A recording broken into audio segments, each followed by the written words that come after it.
few Zoom Recording in features. progress. We will enable these features after providing this instruction. In moments, we'll be offering the closed captioning feature in Zoom. To access this feature, you'll need to locate the live transcript button at the bottom of your Zoom screen and then click Show Subtitle.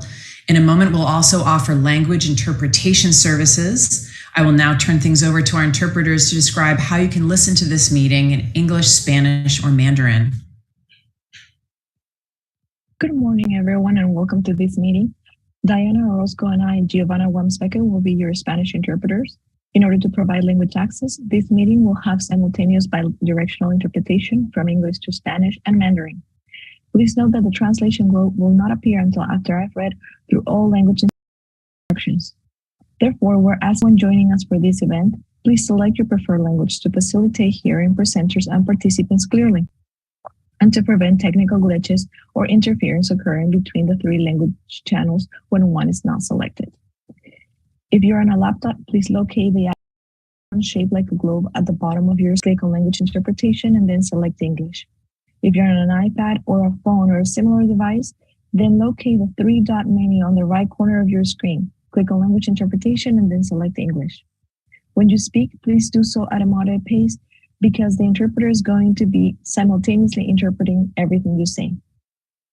Buenos días a todos y bienvenidos a esta reunión. Diana Orozco y yo, Giovanna Wams, seremos sus intérpretes en español. Esta reunión contará con interpretación bidireccional en inglés y en español y mandarín. El globo de traducción no va a aparecer hasta que yo haya leído las instrucciones en inglés, en español y en mandarín. Por lo tanto, pedimos que todos los presentes seleccionen su idioma preferido para facilitar escuchar a los presentadores y participantes con claridad, evitando que se produzcan fallas técnicas o interferencias entre los tres canales lingüísticos cuando no se ha seleccionado uno de ellos. Si está usando una computadora, verá un icono en la parte inferior de su pantalla a la derecha en forma de globo que dice Interpretación. Haga clic ahí y seleccione Español. Si está utilizando un iPad o teléfono, localice el menú de 3 puntos que aparece arriba a la derecha. Haga clic en Interpretación de idiomas y elija Español. Cuando sea su turno de hablar, por favor, hablar con voz fuerte y clara y a un paso moderado, ya que la intérprete estará interpretando simultáneamente al otro idioma. Now, I will turn things over to our Mandarin interpreter. 大家早上好，欢迎参加本次会议。我的名字是 Sarah， 亚楠是今天的普通话翻译。为了提供语言服务，本次会议将提供从英语翻译为西班牙语和普通话的双向同声传译。请注意，在我们读完英文、西班牙文和中文说明之后，翻译频道的地球图案才会出现。为了避免未选原频道而导致技术性故障或干扰，我们要求参加本次活动的每个人，请从3种语言中选择您想听的语言，以便清楚地听到发言者和与会者的声音。如果您使用的笔记本电脑，请在一个地球形状的图标后点击语言翻译，然后选择英语或普通话。您使用的是 iPad 或手机或类似设备，请找屏幕右上角的3点，点击语言翻译，然后选择英语或普通话 Mandarin。当您发言时，请放慢速度，让口译员能够同步翻译您所说的所有内容。谢谢 ，Thank you。My apologies, I was muted.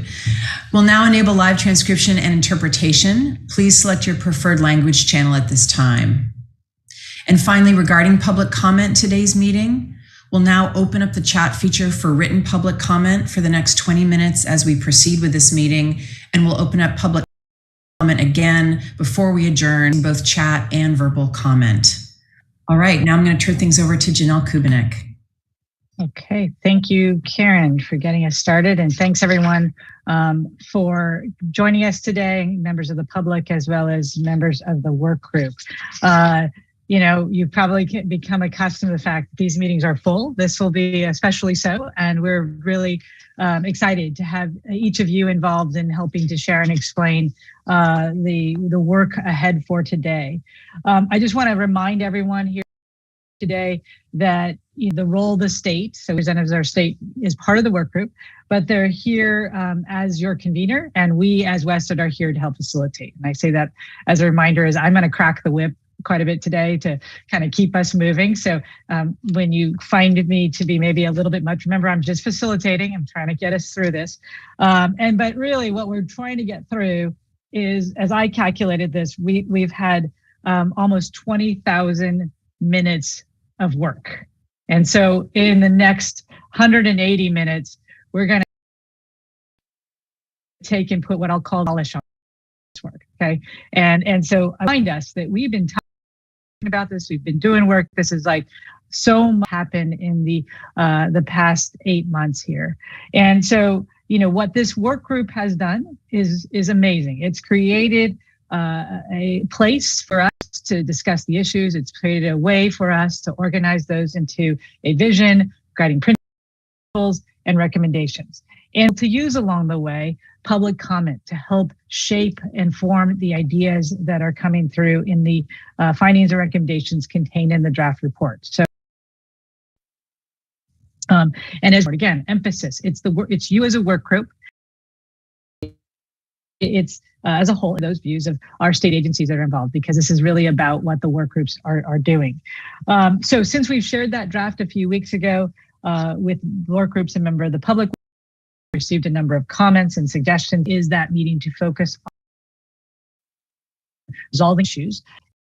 And, you know, as I said, we really have a lot to go through. Last I counted, there are 31 items, and this was all shared out to you via email if you're on the work group, members of the public, if you want to see those issues highlighted. And what it looks like in a second, I'm putting a link into the chat where you can find what is the supplement for today's meeting that outline those things. You know, like I said, Karen and I are here to help you, guide you, and keep us on track so we can get through this work. And you know, throughout this process, public comment has been incredibly important and has really brought into, I'll call it our virtual room, the experience and expertise of a broad base of contributors and champions of early learning and care.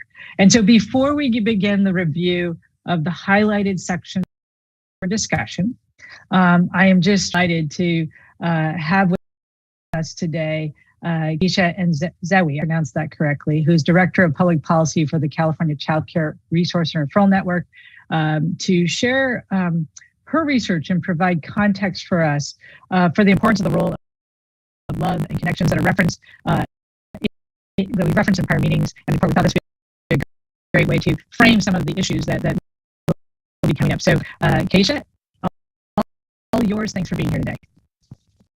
Thank you so much for having me. I'm really happy to be here this morning. Again, you had my name pretty close, Keisha and Zewi. And I am the Public Policy Director of the California Child Care Resource and Referral Network. But I'm also a proud co-founder of Black Californians for Early Care Education, or Black ECE for short. And I just want to let people know we're new and we're mighty, and we have strategies for how to treat Black people, families, children, and child care workforce in California. 2 years ago, I said out loud something that wasn't a secret to many, something that others didn't know how to articulate, something that others even had said before. So I want to give a shout out to Clarissa Duther, the Executive Director of Parent Voices Oakland. But I found myself with a platform in the midst of racial uprisings against the state-sanctioned murder of Black people, a time when most people were willing to listen. I said that QIS is racist, and that rocked our ECE world. So here we are together in a much different place. The result of this work group is a report and recommendations that explicitly calls out historical and institutionalized anti-Black racism, reflects and prioritizes the desires and expertise of parents, families, and the ECE workforce. Who would have thought? The importance of love and nurturing is repeated throughout the report. The focus groups and surveys conducted by the Advancement Project and Parent Voices really laid out. The focus groups I conducted and write about in Love Connection, which you can find on the R&R Network's website, that report bears it out. The research of Dr. Sarah Garrity of San Diego State, among other research, showed how valuable love and affection is in the work of family child care providers, her area of study. I found it to be true the first time my daughter broke my heart when she was upset I arrived after work to pick her up because she didn't want to leave me. Or when she warmed my heart now at 14 years old, asking, when can we go visit me? Parents, providers, and I would even argue children know quality when you see it, and it always starts with love. I'm also going to talk about a few other comments I gave around the workforce rate. I'm sorry, report. First, parent engagement. In 1970, Head Start began one of the cornerstones of what the program stand out among traditional childcare settings, parent councils. However, many Head Start sponsors at that time threatened to leave the program because so much authority would be given to the mostly Black and brown parents in their community. Sorry, that was gosh, 50. Well, my own age. That was over 50 years ago. But then just a few weeks ago, a board member of the San Francisco Unified School District responded to an endorsement questionnaire that asked, what's the biggest challenge in educating Black children? And she said that it was the unstable Black family environments and lack of parental engagement to focus on learning are the biggest challenges in educating Black students. Racism is palpable still against Black families. It is imperative that after centuries of being ignored, disrespected, and abused, that Black parents are intentionally engaged because, like every other parent out there, they are the experts on their own children, and they absolutely just like every other parent. And we know we can do this because we do intentionally engage specific groups of people, and it's really time now that we do the same for Black children, so that we do the same for Black parents, so that we do the same for Black children. Another comment that I uplifted in the report is around the affirmation of language. And this report does a great job of wanting to affirm culture and affirm language of dual language learners. But one that is missing, is often overlooked to great harm to Black children and families, is how in our society and in our education system, we tend to disrespect the value of what I'll call today African American vernacular English. You all know that I hope you know the Black voice is beautiful. Think about everyone you know who's Black. No matter where they're from in the United States, you can recognize the voices of Black people. I recognize that how I sound and how I speak gives me great privilege in the work that I do, in you being willing to listen to me, and how you perceive me or perceive my intelligence. But Black people who were brought over from Africa into a land that was not their own, who were all spoke different languages, had to figure out how to communicate with each other. And a new form of English was born that has persisted for centuries and generations. It's a language that has rules. It's a language that in fact, most of popular English steals words from every day. You use it all the time. It's a language, in fact, that we saw in the news just a few weeks ago that is going to have its own dictionary in another year or two. And so I also call out that Black English should also be affirmed and valued in the childcare setting. I'm sorry.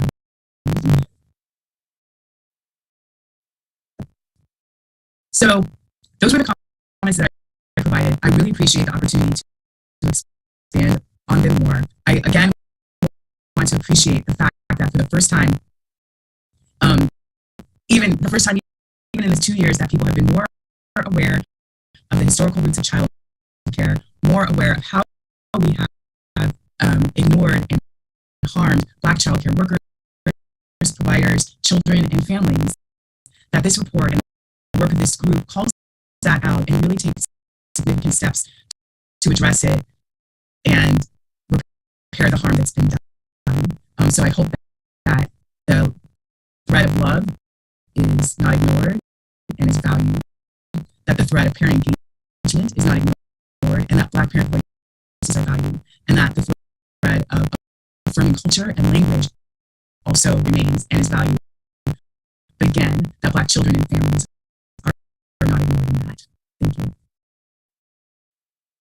Keisha, thank you for your comments. You're seeing there's a lot of comments in the chat. So I think that they're affirming of your comments, and I think it helps us get a really powerful start to our meeting. So I'll ask Krista, if you don't mind, bringing back the slides. I just want to talk a little bit about how we're going to review things today. So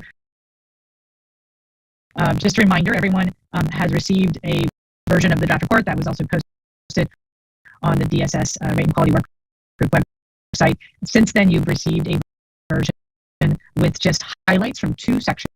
One is the vision and guiding principles, and that begins on page 4 for the draft version 1, and then recommendations, which begin on page 15. So what we're going to do today is the issues that we received comments about that we believe require some discussion further and agreements by the work group are in either the vision and guiding principles section or in the recommendation sections. So we are going to take some time to walk through what are the highlighted issues. What we have asked members of the work group to provide to the full work group what are the issues or the questions that have been raised, as well as what are the options for resolving those.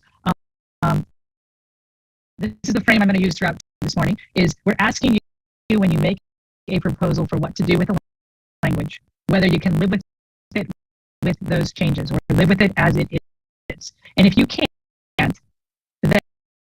then be prepared to share what would make it livable for yourself and having listened for many hours with your work group members, for others as well. So great to have suggestions, but we also need solutions today. And that's what I'm just going to push us for today, is that we are honest and open and productive, and that we're getting to that point where we can think about what we can live with and how would we like it, what else will work for others. So we're not here to make new recommendations.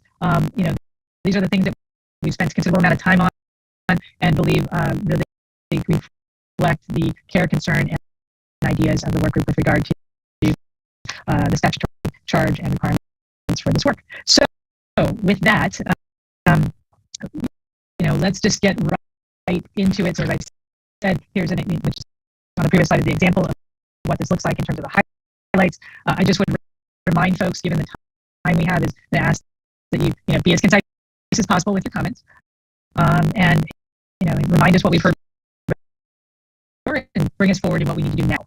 So to start, I'd like to we're going to look at the vision and guiding principle section, which are on pages 1 and 2 of the handout you received, or the highlighted version. Again, if you're looking at the report, this is the materials that I believe starts on page 4 of the original draft. So we have 2 issues with regard to the vision and guiding principles. The first is related to equity, and the second is related to really educators. I think the equity issue really dovetails nicely with what we just from Keisha, and I would like to invite Leah Austin to help us frame what is the issue with this language.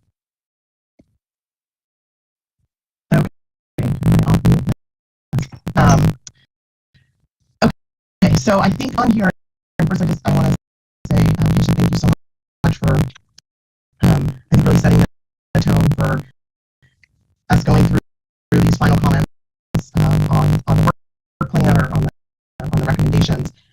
And I think as California has taken steps, and as the state agencies and policymakers have taken steps, for example, to center dual language learners in tribal and sovereign communities in policy and in resource allocation. I think Keisha's call for strategies to center and affirm Black educators, children, and families is just so spot on and critical.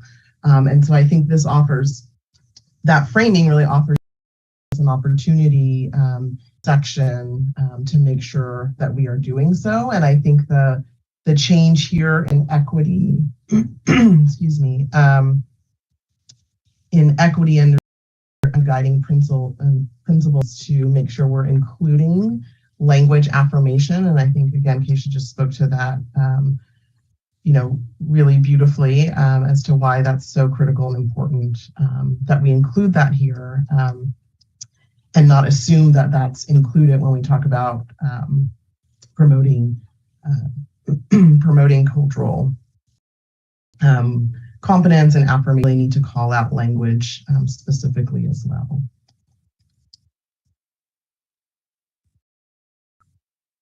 Okay, thank you for framing that. And I think the recommendation here is to just make call out, as you said, language affirmation. Is that any thoughts from the group regarding that as a change?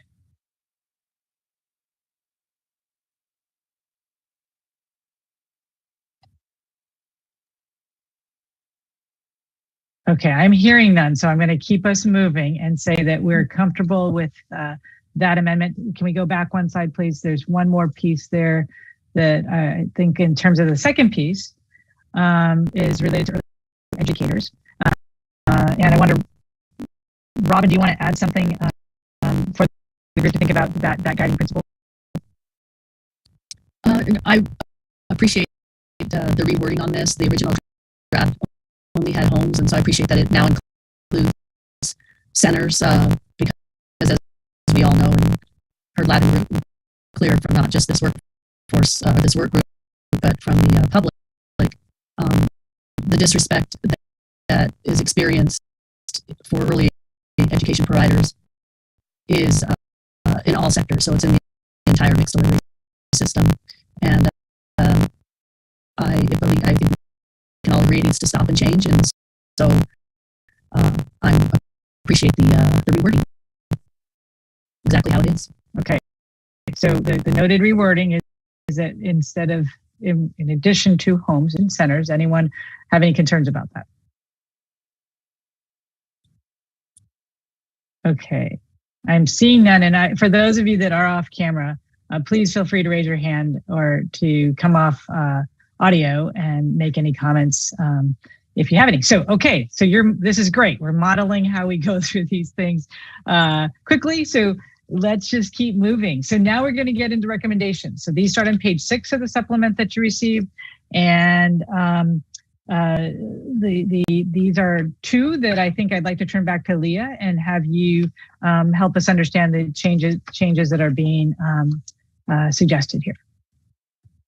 Okay, I'm just trying to find my place in my document here. I'm sorry, so I can see the notes here. So elevate voices of early educators and families. I think that this speaks to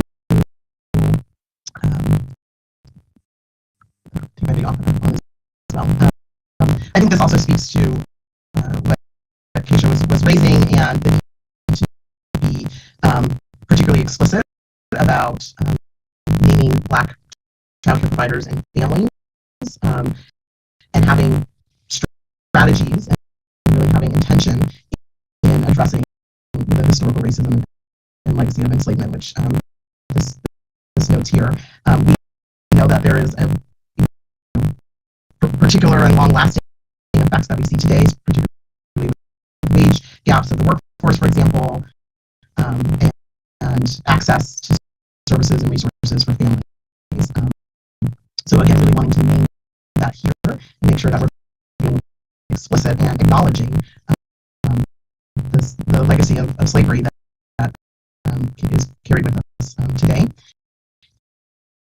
And the one above that, I'm not actually sure what the language change was. Yeah, can I help you out here? Yeah. A little. So the original language was elevate voices of early educators and families in setting policy and investment priorities and evaluating the system. So it adds in the second sentence. Okay. Which again, I think is just explicit, ensuring again that the most marginalized are included and supported to fully participate, meaning participate in the process. It's not just in the receipt of services or resources, but really being part of the process.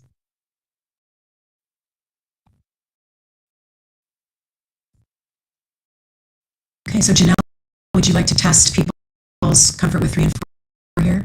Yes. So why don't we take this? I think, Leah, thanks for the explanation. You can see that thematically, both are related to the inclusion of marginalized groups, but particularly a call out on Black children and childcare. I'll just note that in the comments, we do have a call out of why not BIPOC more broadly. So I just would ask the group, are you comfortable with the changes? So change number 3 is adding in the second sentence, ensure that the most marginalized are included. Item 4 on the recommendations is a much, I'll say much more extensive redrafting. The original version on item 4 or recommendation 4 here was use equitable research methods and include quantitative and qualitative data in the evaluation of the system, measure outcomes and use data to advance equitable results.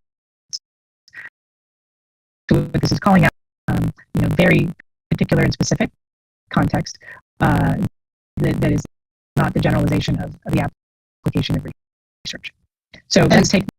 Now, if I could just say, I think in 3, that is more broad as we talk about communities that have been marginalized, and again, 4 being much more specific to acknowledge, again, this very specific and what we know as longstanding legacy and impact today of slavery in the country as a whole, and certainly as we see that play out in California with Black families and educators and children.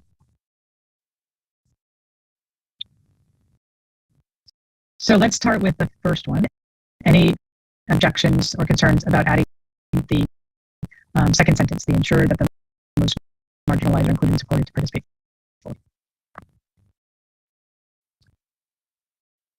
Okay, seeing none, I will say that we are confirmed on number 3, and then ask the question, how do you feel about number 4? And with Leah's explanation. Any concerns, suggestions of alternatives, or are you comfortable proceeding? I was just going to add,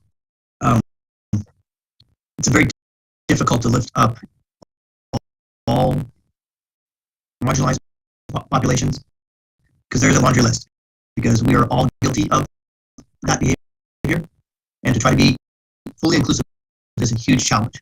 So what I would encourage, because we're also missing folks that may need American Sign Language or some other access to get the information or feel in our conversation. So I would advocate it's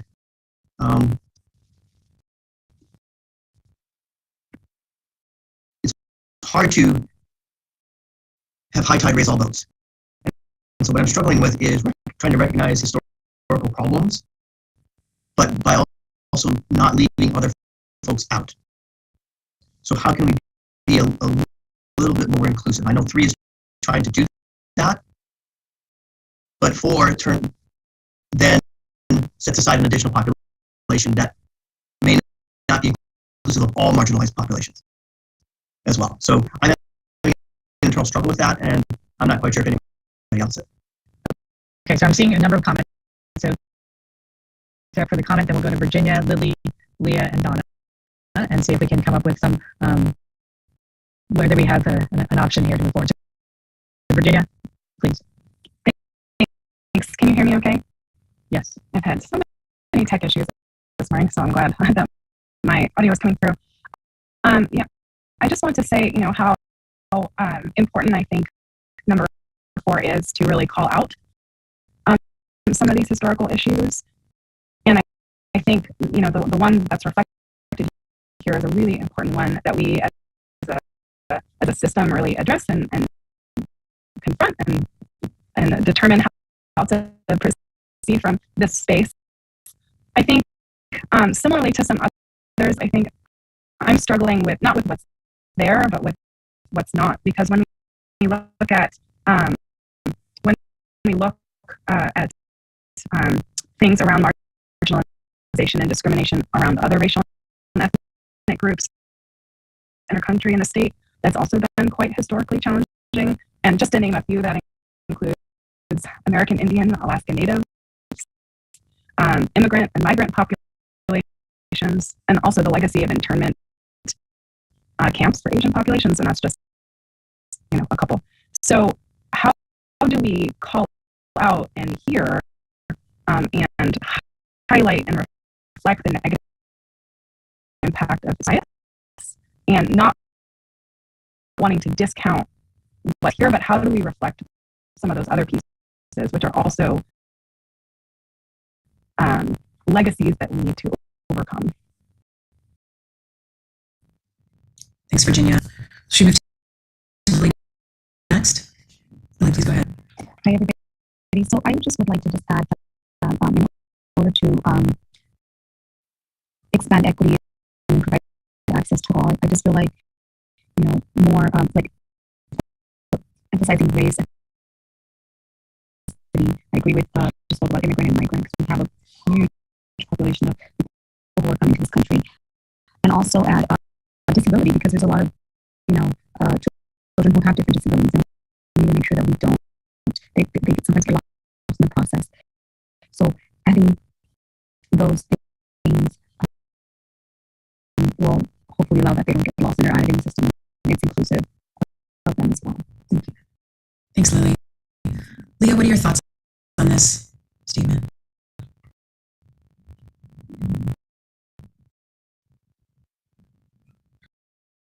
Did we lose Leah altogether? Excuse me. I think I turned my video on and turned my microphone on.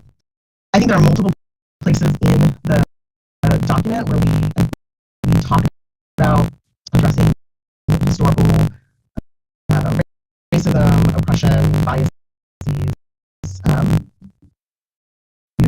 broadly, and acknowledging that there are multiple ways in which that show.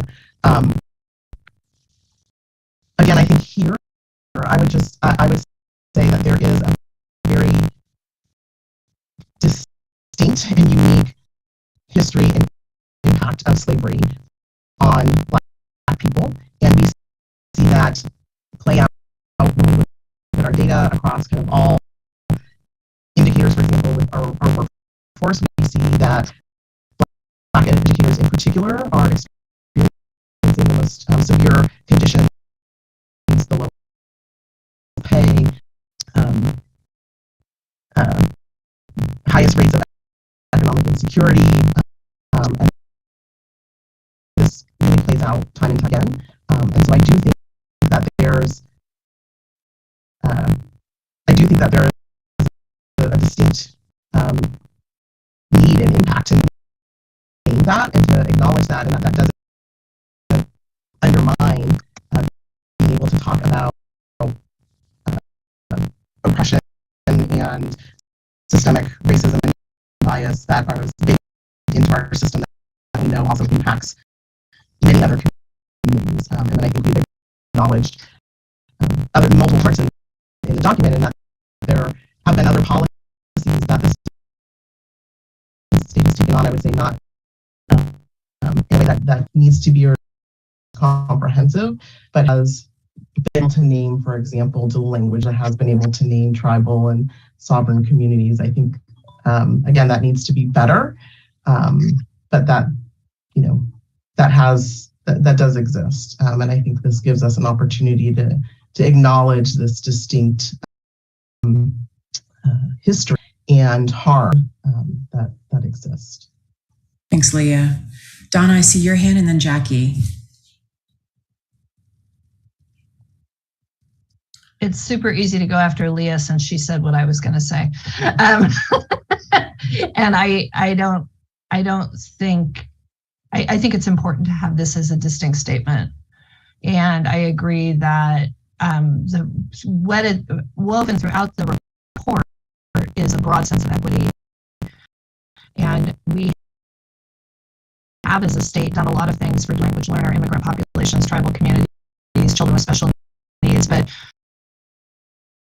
I cannot recall in my decades of service in this area a unique call out about the unique needs and impacts of historical racism and slavery on our Black families, our Black child care providers, and I would support keeping this in. So can I offer, and before we turn to Jackie, Deborah, and Carla, offer a way perhaps to address what we're hearing, which is the how do we address what is really the range of issues, including, as Leah noted, other places where we've called out children with disabilities, with dual language learners, with tribal, etc.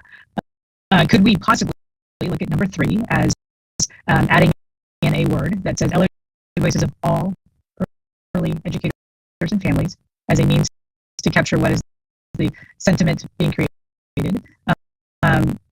I think you could add another phrase, which then follows the phrase of ensuring that most marginalized are included in support for participation. If you think it's necessary to further enumerate that, we could put an EG and list out the various groups that have been surfaced in this conversation. And then it still allows for the acknowledgement of what is, as Leah is making the case, of the structural racism impacts that have affected Black child care providers and families in the system overall as a particular call out. So would that satisfy, does that help us move this forward? So Jackie, Deborah, Carla. Thank you, Janelle, for the solution. Right, I think that it would. I just wanted to, again, really easy to go after Leah, and because I think it's important to acknowledge item 4 and the structural. If we are going to create an anti-racist system that is formally formed given subject and culture responsive, we have to understand this, right? And yes, all of this has stemmed all of kind of the othering has stemmed from the racist history of our Black community.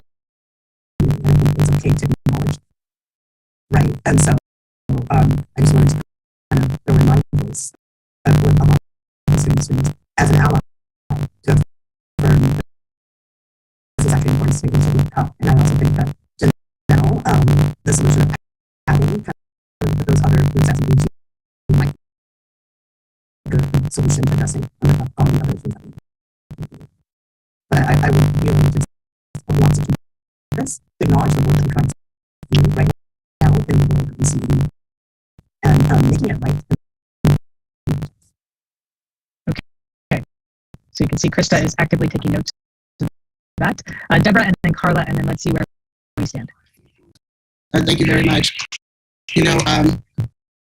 I'm not a person of many words. Some may think, but some may not agree. But I'm going to say this.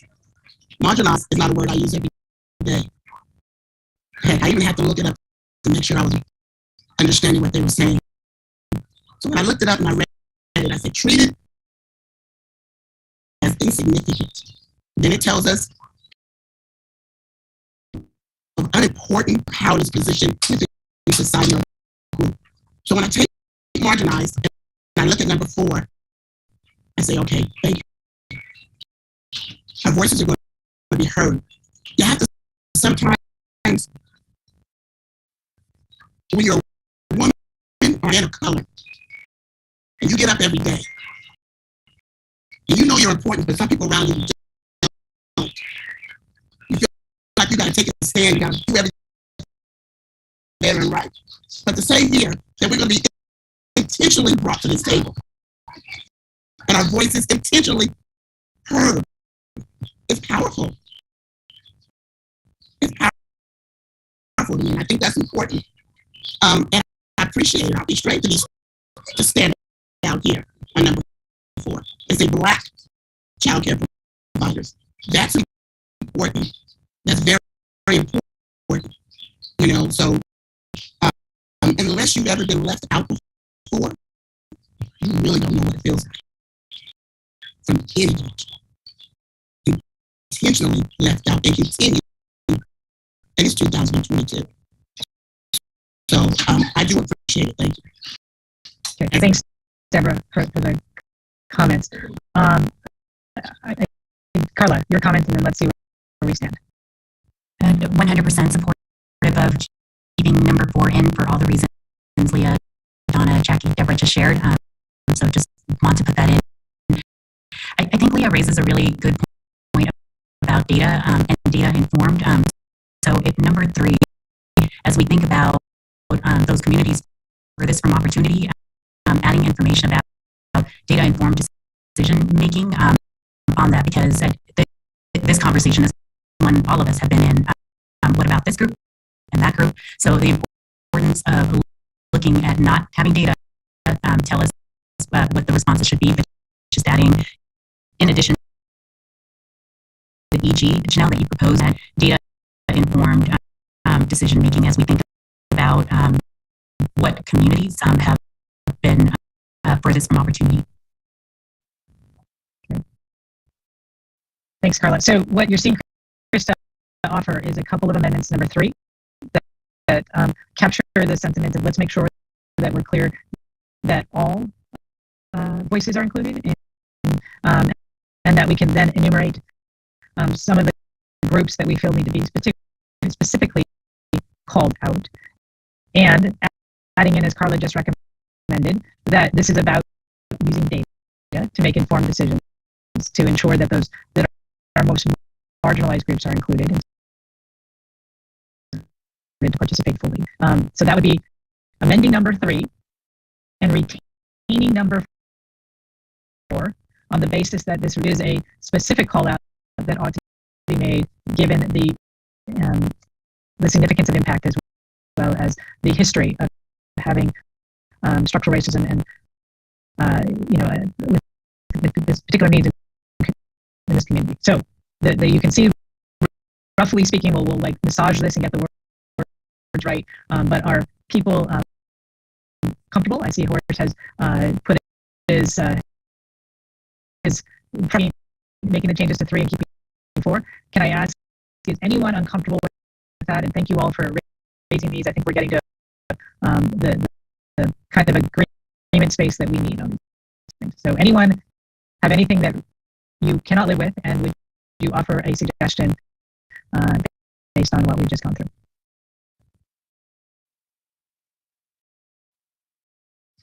Okay, seeing none, I'm going to move us and really appreciate this is exactly the, and it's done it in a way that I think has helped us move forward as a group.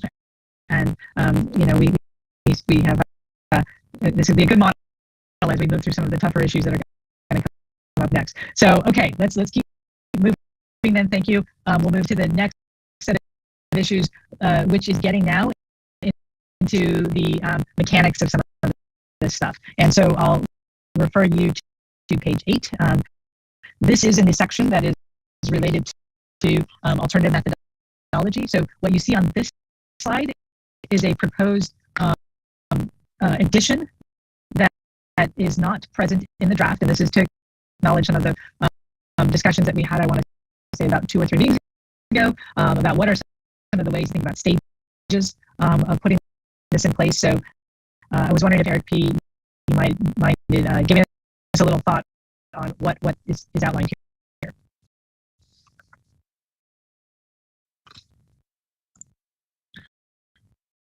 Morning, everybody. I'm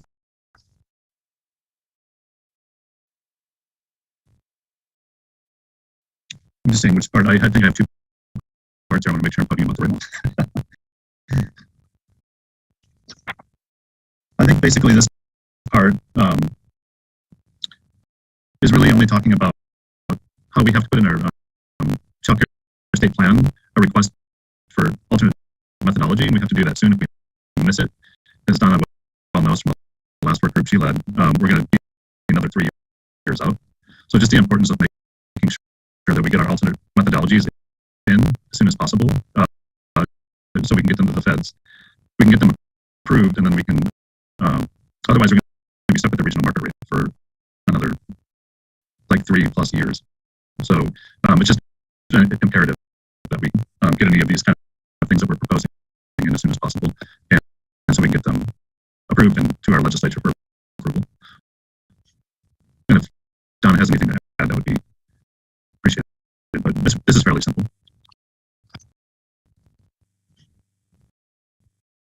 Okay, I'm gonna stop and say I think this is fairly simple. I think thanks, Eric, for representing. I mean, this is a timeliness issue of let's have something in place, and so we have to take some actions if we're going to pursue the alternative methodology. So this being some ways to think about those stages. So any concerns before about this, including this in the final version? Okay, hearing none, I'm going to move us to talking through a few of the recommendations and some tweaks to them. So this is looking at under page 9 and what we have with regard to a few recommendations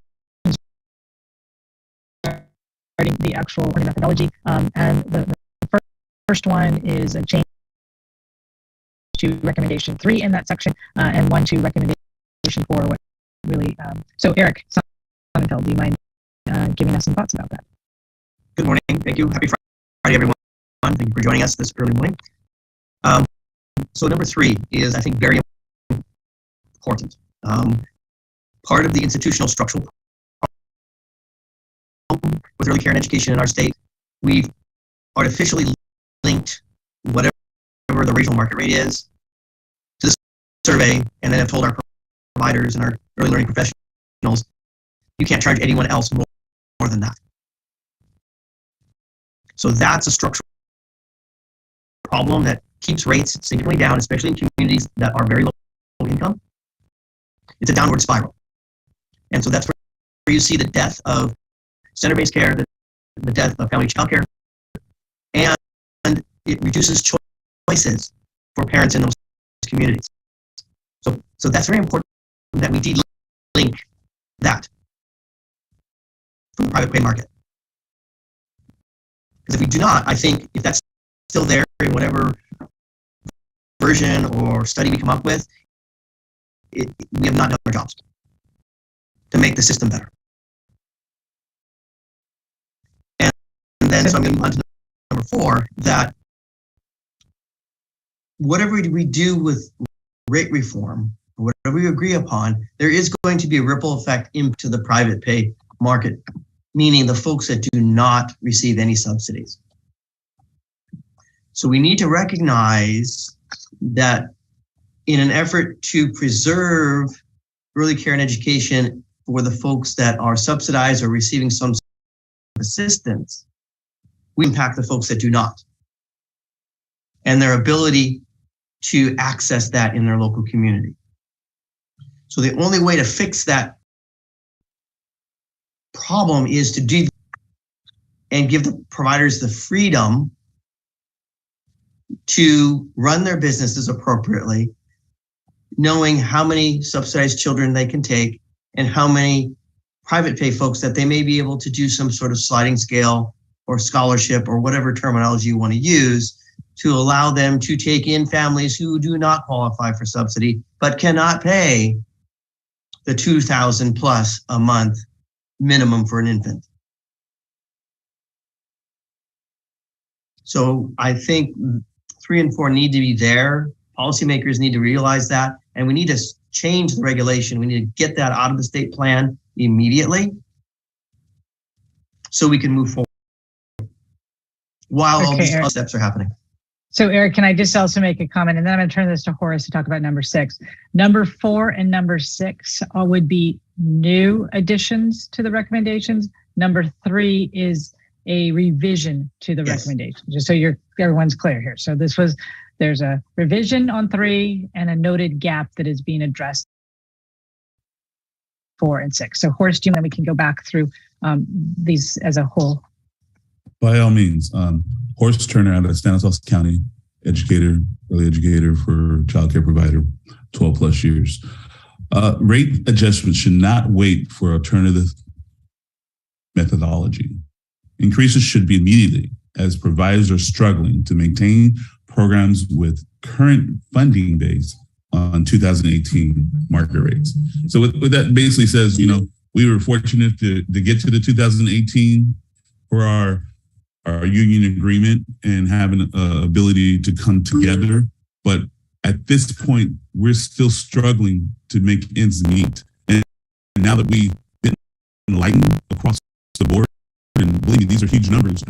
And throughout the struggles of the survey, we've seen our providers go into a position where they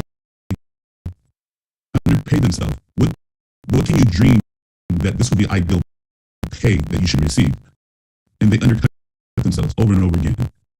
So when we're talking about this change that we've come up with the work group, and we're getting a point where we can make a difference. This difference is understanding that this process goes to page 8. This methodology is not going to happen overnight. It has to have a structure where we take steps. But with that step, we have to take immediate action to increase this provider so the struggle stops, so we can actually live. Just like Eric said earlier, if we don't do anything, in the next 3 years, we're still going to be living the same consequences. Thank you. Thanks, Horace. Eric Pearson, I see your hand. Yes, I'll try to be quick. Thank you, Horace, for saying and pointing that out. And I find it appalling that we're still fighting over 2018 rates, when historically the state of California, from when they started the market rate survey back in probably late 80s till they did the survey, approved it. There was a raise every single year. It was approved like clockwork without having to negotiate every single year. And then magically, when the Great Recession hit, the state of California made a conscious decision, the legislature and administration, to start smashing provider rates down and keeping them down for no apparent reason other than it saved them money. And I would point out one other thing, and that is the giant flaw we have with this current regional market rate system is it has never offered access to all childcare, never. At its very, very best, it paid what they called at the 92nd percentile of the regional market rate. It moved to the 85th, and it moved to the 75th, and whatever the heck we have now. So what that really means is if you line up the 100 providers in your service territory, that our parents in our programs have access to 75 of them. The other 25 that charge more than that, they don't have access to and have to pay extra for. So that's what that means for everybody on the call that doesn't know. So we have never offered a system that gives parents access to all the childcare in their community. So that's another reason we need to banish this system and get an equitable system in place that actually compensates our childcare providers and points out the what I consider to be oppression of our childcare field by our legislature and our government since 2008.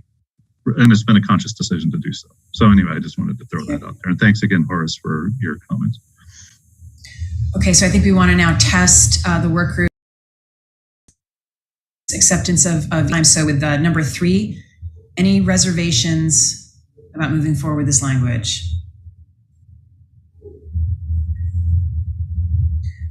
Okay, I'm going to move on to 4. Any concerns or reservations with number 4? And okay, number 6. Any reservations here with number 6? Okay, excellent. Great work, everyone. We will move on to the next set of edits. Okay, so we're going to move on to next, which is base funding. And this is a bit of a complicated one in that there are both some additions recommended as well as some, I'll say, streamlining of these additions with regard to the level of detail that is in this area. So this is spanning the next 2 slides. And I'm wondering if, Robin, you can start us off in explaining just base funding, remind us here and again of what we were talking about as the issues and the particularly the matter of making sure that we're acknowledging that there are not new requirements of base funding. So Robin, do you mind commenting Great. about that? Sure, thank you. Yeah, so as discussed during this process, and I love that you said 20,000 hours of work, pretty amazing.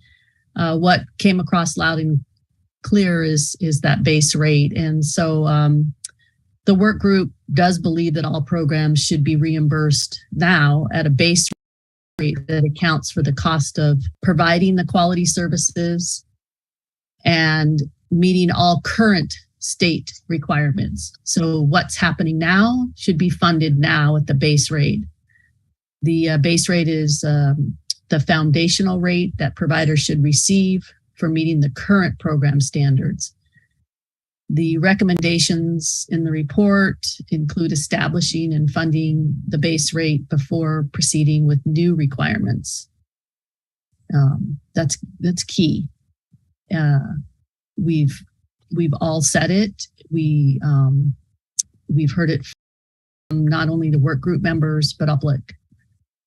So the base rate before proceeding with new requirements and ensuring that all parts of the mixed delivery system are reimbursed equitably. The recommendations that you'll see ensure base rate covers the costs of providing adequate and appropriate compensation that sets a living wage floor, and adequate and appropriate funding for healthcare, retirement, sick leave, and vacation time benefits. I personally believe that these recommendations have captured our work group conversations as well as the public, that the base rate has to be funded first before any new requirements are added to providers and our already qualified workforce. We can't continue with the historical unfunded mandates. And in reading this and hearing this over the last 20,000 hours, I'm very proud to have been a member of this work group, and I look forward to seeing our collective recommendations become a reality. Thank you.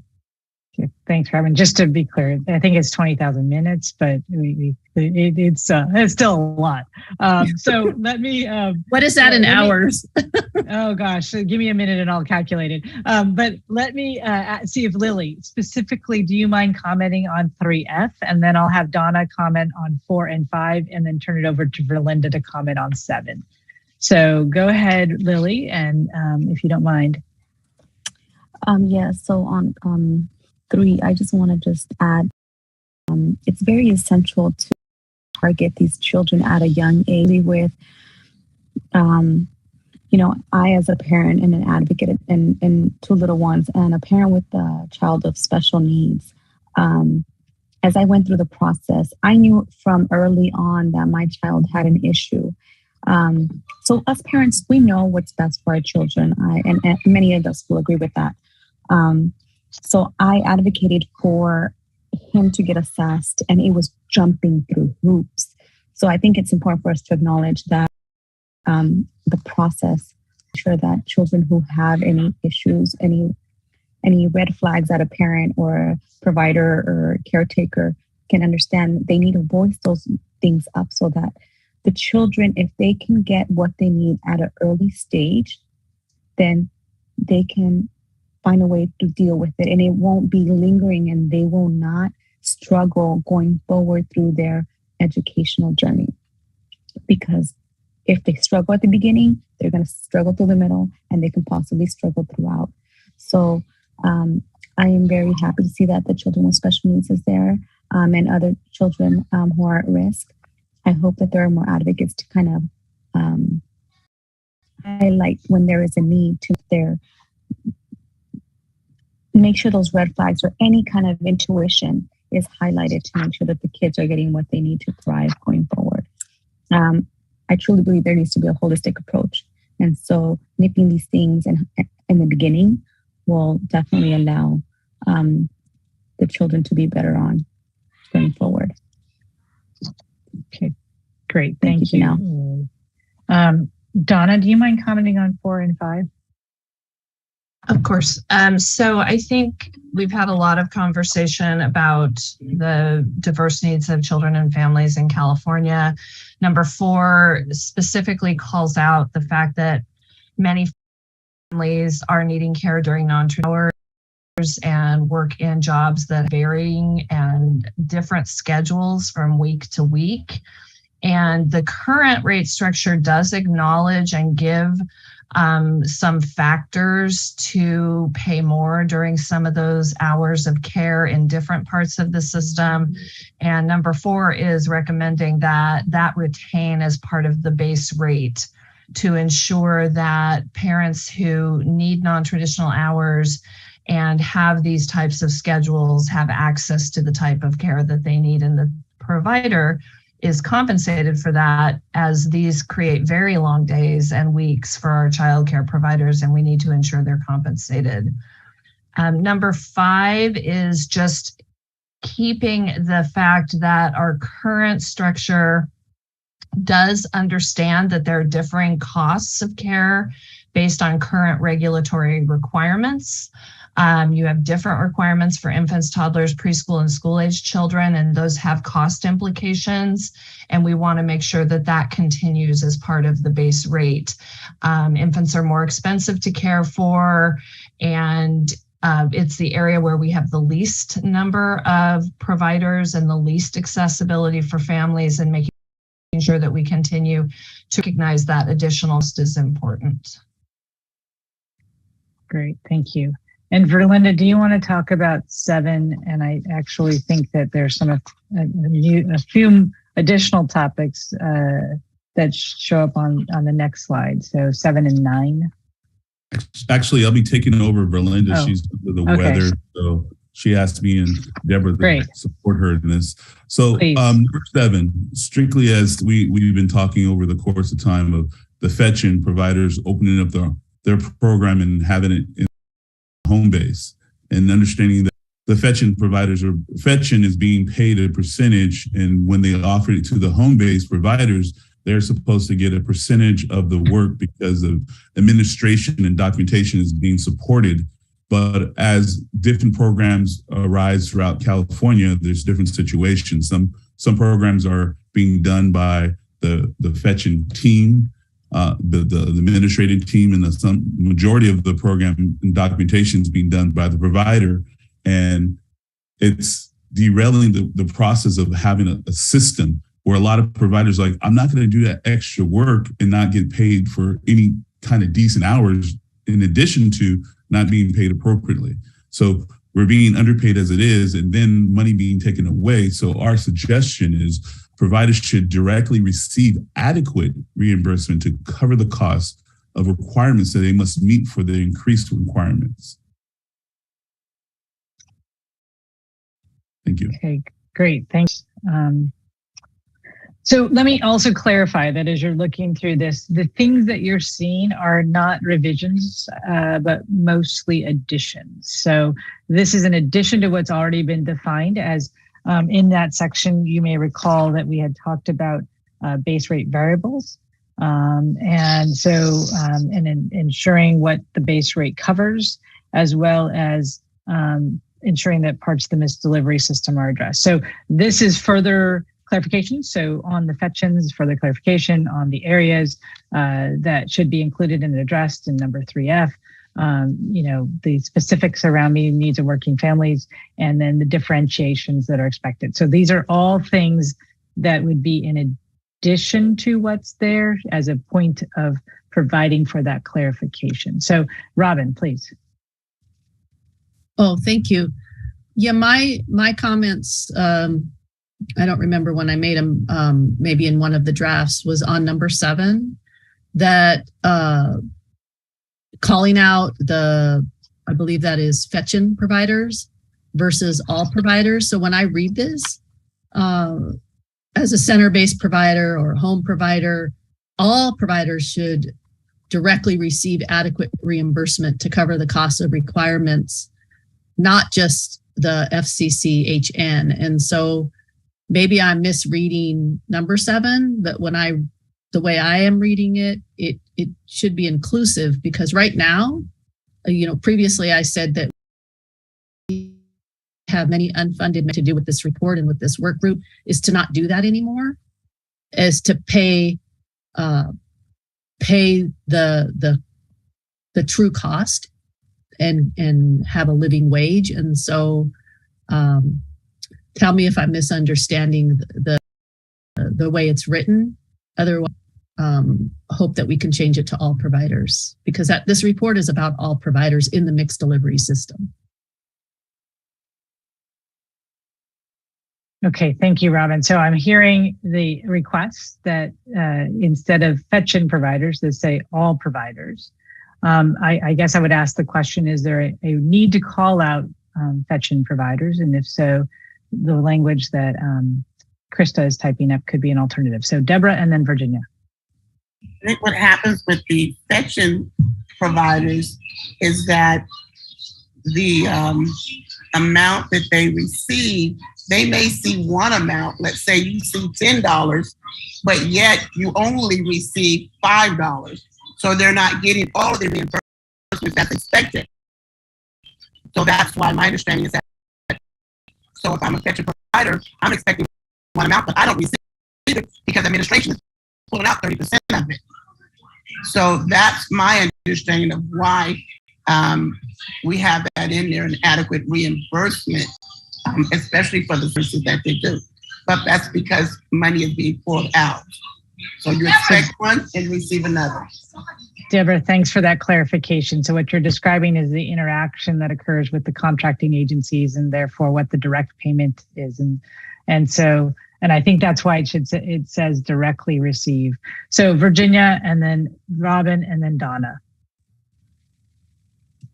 Thanks. I do think it's important to specifically call out fetch-in providers for the reasons mentioned, but I also think it's important to make sure that centers are also receiving adequate reimbursement to cover the cost of their requirements.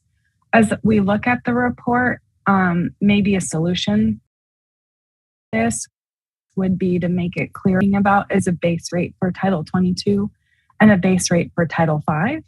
That way, the fetch-in requirements that are more cumbersome, or I shouldn't use the word cumbersome, more extensive under Title 5, the fetch-ins are getting supported financially to meet those additional requirements, and the centers are as well. So I think we don't want to lose a call out, but maybe we can make it clearer for everyone that whether you're a center, whether you're a fetch-in, if you are being expected to meet Title V requirements, the base rate will cover the additional cost of those requirements on top of Title 22. So you will be receiving more than you would if you were just meeting a Title 22 amount. Okay, thanks for that, Virginia. So consider some amendment that references specifically Title 22, Title 5, and the base rate requirements related to those programs. So Robin and Donna. I think maybe now I'm understanding it a little bit more. So there is the lead agency, the fetch-in administrator, who needs to have administrative costs, and then they have to then pay their providers. So they can't give the whole amount because they also have to run the program in order to support the fetch-in programs. Maybe now so I think I'm understanding that, or just like an AP provider has to keep some of the administrative costs before they can give to the AP providers. At one time, our organization had a subcontract with the district, and they kept 4%. So those are administrative costs that need to happen. So I like the rewording, and I believe that, yes, it needs to be on top of the daily rate for a provider is the daily rate. That is what it costs, but the administrative side of it also needs their funding. So we shouldn't take the administrative fund and then cut what needs to go to the child. Robin, can I take what you're saying and at risk of making this dramatically different sounding recommendation, just say something to the effect of the administrative costs associated with contracting should be accounted for within base rates? If that's truly what is at issue, is that the base rate needs to include those administrative costs so that there is the direct funds to cover the providers for their direct costs. Right, because for example, when I have a direct service contract and then I have that subcontract that I had with that school district, the children in those classrooms were getting different amounts because the district had to keep 4%. Sure. Okay, I'm seeing a few comments, and Eric, and then let's see where we stand. I think you're headed in the right direction, and what Robin said is accurate. There are two fetch and reimbursement models right now, and one has a distinct split that ensures that the provider is paid at the RMR, and the other does not. So it's kind of a 70-30 split in that contract. But what it says is the provider is paid the base rate. And so I think we just want to ensure that when you have a fetch and that administrative support costs are above that, not out of that amount. And I mean, we've tried to run legislation on this about 3 times, and it keeps coming back up. But the other thing is I think that I have issue with dividing it between Title V and not Title V, because I think we want to really base our quality on standards, not on contract structures. So if people are meeting those higher standards, regardless of where their money comes from, I want to make sure they have access to it.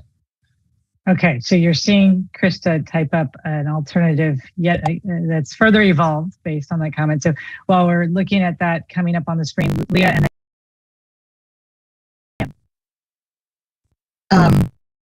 so just building on Horace's explanation here, and Donna, your comments too, I think this really is about the administrative costs. And I think what we're not seeing here, so we're forgetting, is the section above this, which talks about reimbursement for Title V and Title 22. So I agree, Donna, that I don't think the title need to be named here. I think it's about the administrative costs and making sure that the individual providers are getting what the base rate is. And I'm just trying to look at what's in here. So all providers, including, and I think it's important to, again, make that like including fetch and providers, because of the ways in which that hasn't happened, especially,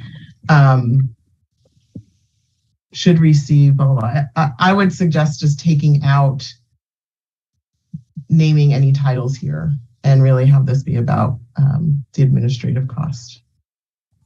Okay, so the second version does take out the titles and just says that the administrative cost needs to be recognized and funded above and beyond the base rate for providers.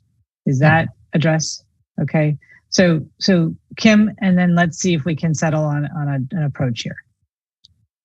Thank you. I was going to say something very similar, that I think it's really important that we recognize that despite the title, that there's going to be an approach of increasing the ability to meet costs and increasing maximization for program quality. So I think it's just not a good thing for us to say that we expect that one is going to be more relevant than the other. I wanted to agree with that. Okay, so I'm also seeing, okay, so Virginia has a comment that says maybe we should edit number 5 if that's what we need to reference those program standards. And then Eric, I'll give you the last comment, and let's see what we can work through as to where we're landing here. I just put it in the chat. It's a technical thing. It should be fetched, not, make sure the E is in fetched, not removed, because otherwise you're taking the educational piece out of it. So if it's a typo in the document, just fix it that way. Thank you for that. Okay, so thanks everyone for the discussion. Let's see where we stand on these. Again, remember, these are additions to what is already present in the report. So 3F is adding in further details around the target population. So right now that would, the F element is there, the I through, well, 1 through 5 elements would be additions. So anyone have concerns about making those changes?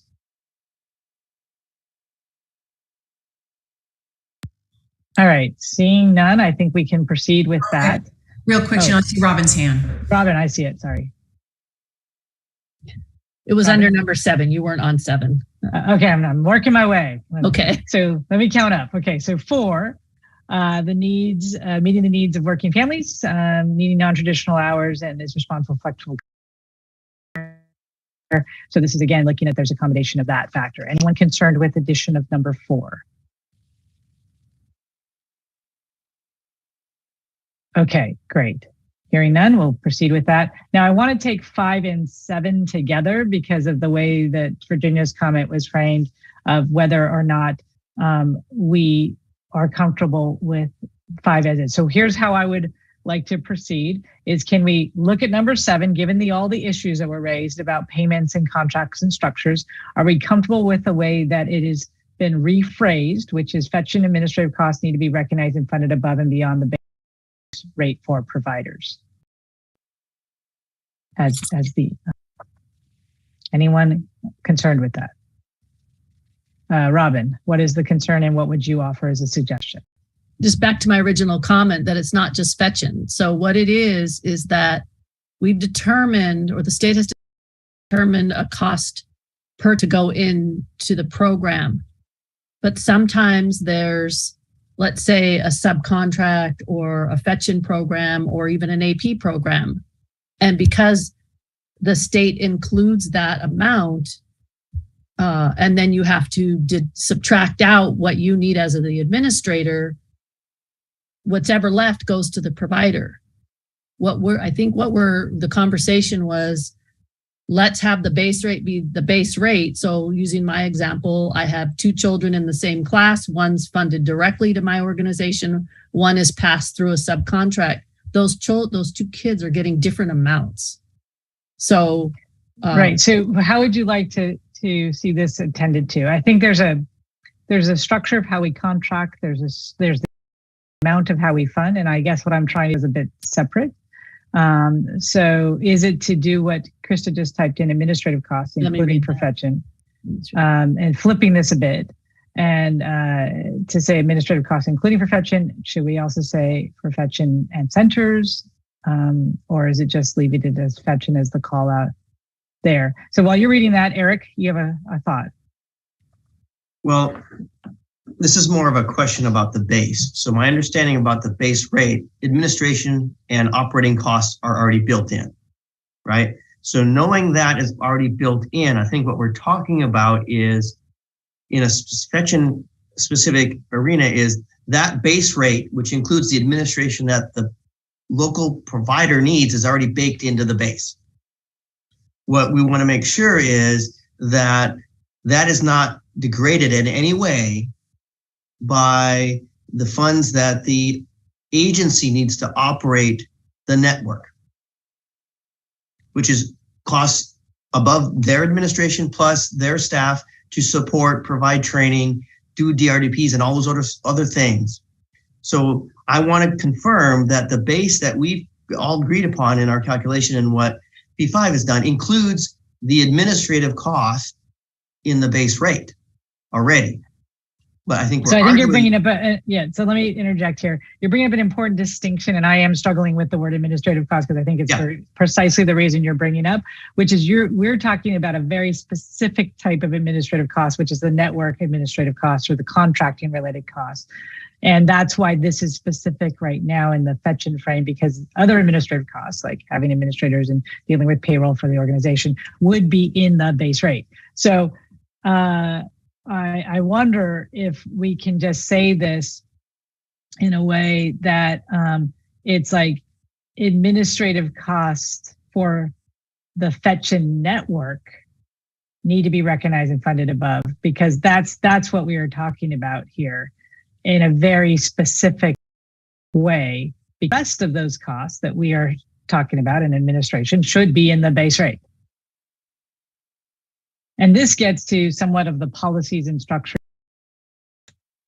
for how we handle and management of funding. So anyone open to further thoughts? Robin, please. Again, just using my example of when we have that said contract, so it's not. So how would you change this to address what at the beginning we started? It's lined out now. It's all providers, including fetching. So even if a subcontract, we want to make sure that definitely needs that 4% because they're managing the money, they're responsible. But the we're doing most of the work, and then what's going into the classroom. So it's all providers. Okay, change that's being presented right now. Does that attend to your concern? Is anyone, is that workable?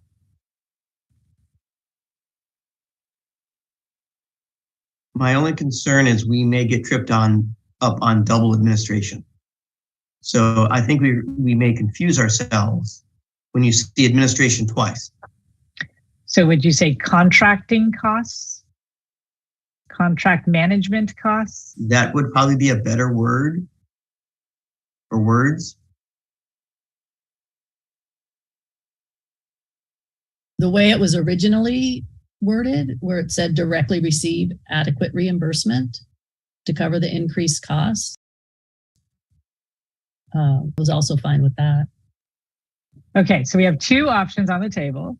Robin, you're fine with the first. Are you also fine with the second, or would you have a strong preference to the first? Sorry, muted myself. It looks like they're pretty much the same at this point. So does anyone want to say what's the one we think the work group, based on what you're hearing in this conversation, should move forward with? Question real quick. If we're leaving it this way, does this mean that the veteran providers will receive the same rate as all other providers? If we leave it like that, is that what it's saying? It's saying that the funding for the contracting either needs to be built in as part of an augmentation of rate or some structure to fund that, so that it's not diminishing what the provider receives in their rate. Make sense? Ultimately, they're going to be that is ultimately the way I read this, which is you can't have it if it's true. It's not the direct. And if you're saying you're funding on direct costs or cost of care, then this is an additional factor for costs that affect how this contract type is managed. And the reason why I say that is simply because of clarity. What happens, we want to make sure that it's clear to the networks, to the agencies, to everyone, everything that we're doing is that it's clear cut, seen to the point, and no room for wiggling and interpretation. Okay, so Deborah, is there one of these versions that you think accomplishes that better than the other? So that's all I'm saying. So just as long as it reads that, right. So I guess what I'm asking is, from your vantage point, does one of these versions accomplish that better than the other?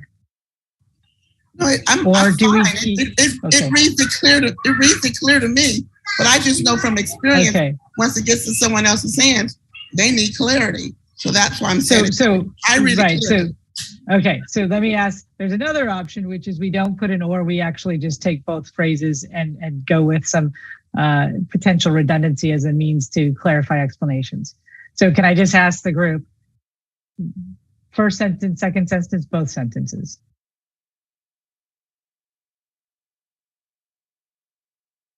Okay, so Eric is putting out a statement that says second sentence has less wiggle room than number one. So to Donna's point, or Deborah's point about being clear, Dean is saying second sentence. So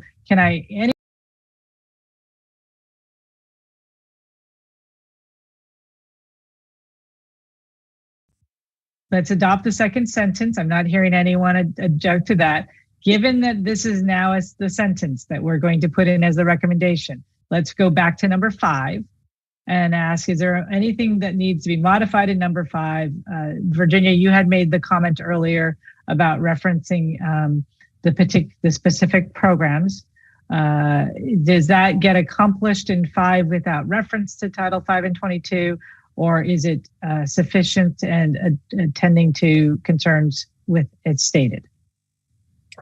I think calling out Title 5 and Title 22 would be helpful because they are requirements, and we want, if folks are required, we want them to be paid more. And if we don't say that explicitly, I worry that gets lost. So would you say differing costs such as differing cost of care based on regulatory requirements such as Title 5? Or how would you phrase this then to attend to? Right. Yeah. I mean, I think you'd say, and I know that others, or Eric and Dean, are sort of calling this out in the chat as well. But maybe we say based on regulatory requirements, parentheses, for example, the different the additional requirements in Title 5 compared to Title 22 or something. But I defer to Let me others. say something something that hasn't changed, that's already in there as a recommendation, is meeting program standards and requirements that currently exist, ensuring that all current requirements are funded. And it says, i.e. those specifically in Title 5 and Title 22. So I'm wondering if, I think the purpose of the call out in number 5, as it was in the new edition, was to be clear about the differing costs associated with infant, toddler, preschool, school age care. So it was the age distinctions being called out, and what we presently have and have not edited. So just you can see Krista put in there was the meeting the program requirements that currently exist and referencing Title 22 and 25. So I think we actually have what you want, Virginia, and the purpose of 5 was to call out the age distinction. Can you share which page number of the report that's on? It's page 11, and it's in Krista's in gray, just a very truncated version of that. Okay, so I apologize.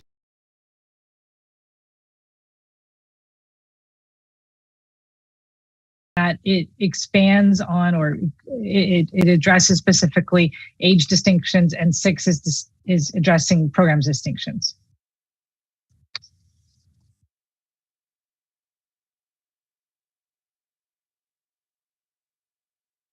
Everyone can live with this? What we have is 5 and 6, and now 7. Okay, I'm going to move us forward. Thank you very much on that. Here we have a few more items related to base funding, and these are things that I think should be hopefully straight. We've talked a bit about these previously. So Verlinda, do you mind translation services? Thank you, it's Deborah. Verlinda's okay. I'm sorry. That's okay. When I spoke to Verlinda before, so I can get a better understanding of the translation, apparently, so if you have someone that does your home language, and as you know, some parents want their children so they can learn English, but apparently the cost of a translator is expensive. And I asked her, what is the cost exactly? And she said it's going to be a live person on the phone, or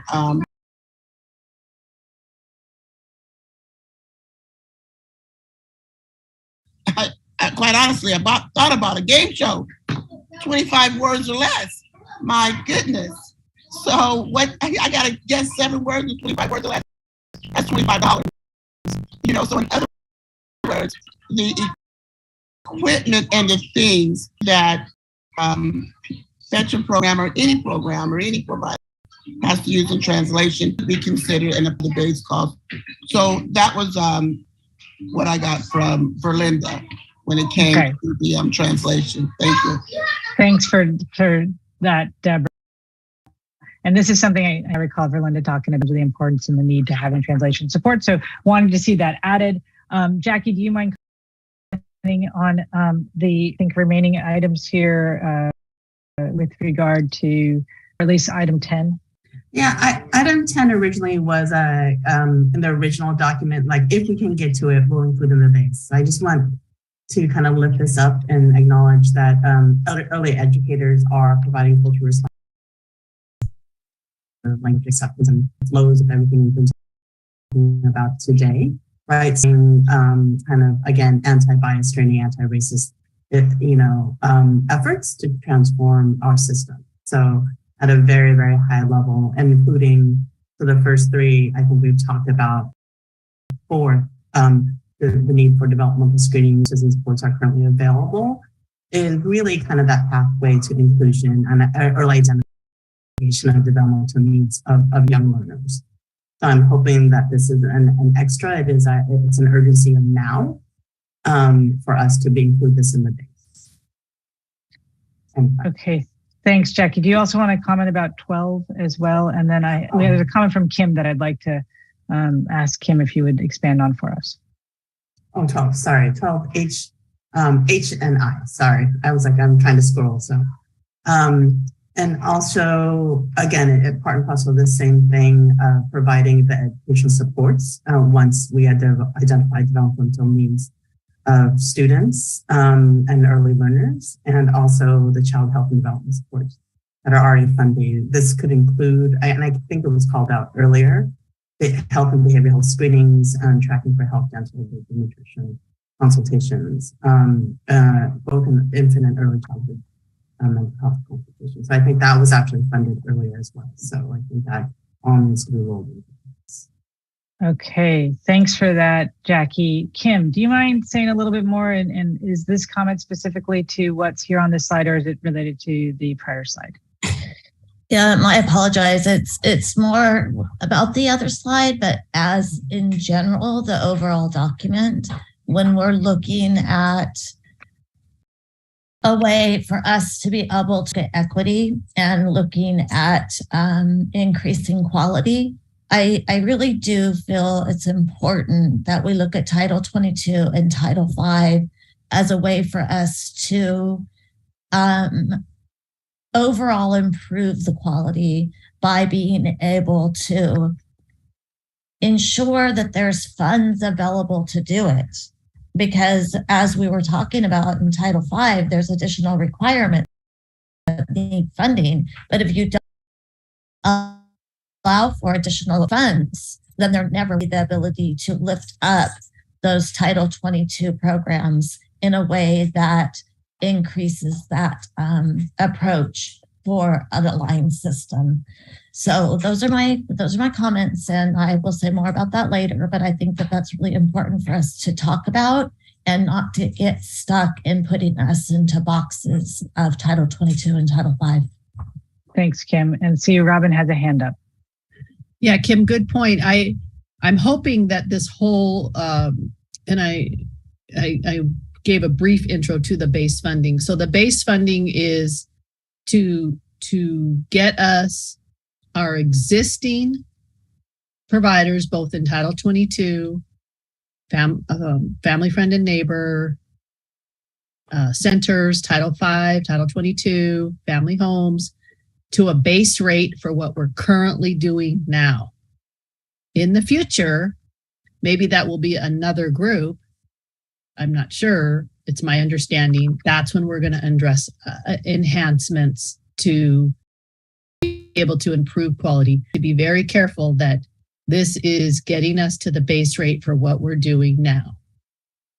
Robin, I'm so sorry. I should have. I was just going to say, I feel like there's actually two parts to this. So first is what, Robin, you've described, which is let us have a base rate that addresses what we're doing now, and a structure, which is the alternative methodology, to allow for, as new things emerge, how they are factored in as costs of care. And that is, so to me, the power of what you've all described is that those things go together. So there's not the presumption of we figured out base rate and then the base rate sits. It's that no, the base rate has to evolve around that which is determined part of the cost model, right? So I think you're both on the right track. And I think this is where all these things taken together really do reflect the tension and the direction that is both provided by this group. So I really appreciate the comments, because I think that is so much of what this has been about as we've worked through things together. So if you don't mind, I'm going to ask us to go through these very specific things just for confirmation.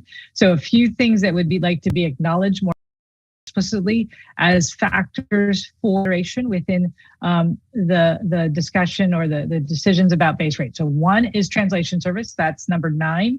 And then there's another acknowledgement of things that may be currently provided and ensuring those are included or recognized as part of the base rate, which is the items in number 10.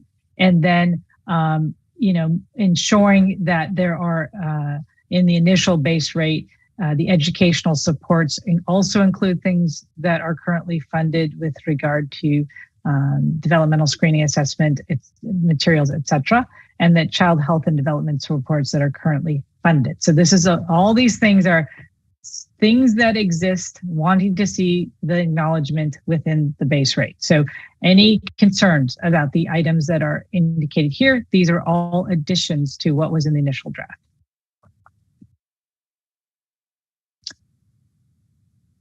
Okay, hearing none, we're going to accept these as changes and move on here. We're on a good pace. So I marked out that we should be at this slide at 10:05 and it's 10:06. I feel like I shouldn't have said that out loud, but let's just keep going. Okay, here we go. Family, friend, and neighbor. Donna, do you mind giving us the perspective here? Sure. So I think we've had a lot of conversations about how to adequately compensate friend and neighbor providers. As I am sure everyone is aware, currently we pay based on a percent of the family child care rate. However, that rate assumes a larger number of children being served than are served in a family, friend, and neighbor home. And we've had historic interaction concerns around minimum wage, and the reimbursement rate we are paying our family, friend, and neighbor providers is significantly below the minimum wage. So the recommendation here is to establish an FFN base rate at the minimum wage in one child, and then to incrementally increase for additional children, that caring for 2 kids and caring for 3 is harder than 1 and then 2, so that you would have some incremental movement forward. And we acknowledge that is below the living wage, which is what we have been talking about in the cost study, but feel that it's a step in the right direction, and that we need to start to look at how we would include sick leave, vacation, and prep time for these as well. So those are the 2 recommendations here.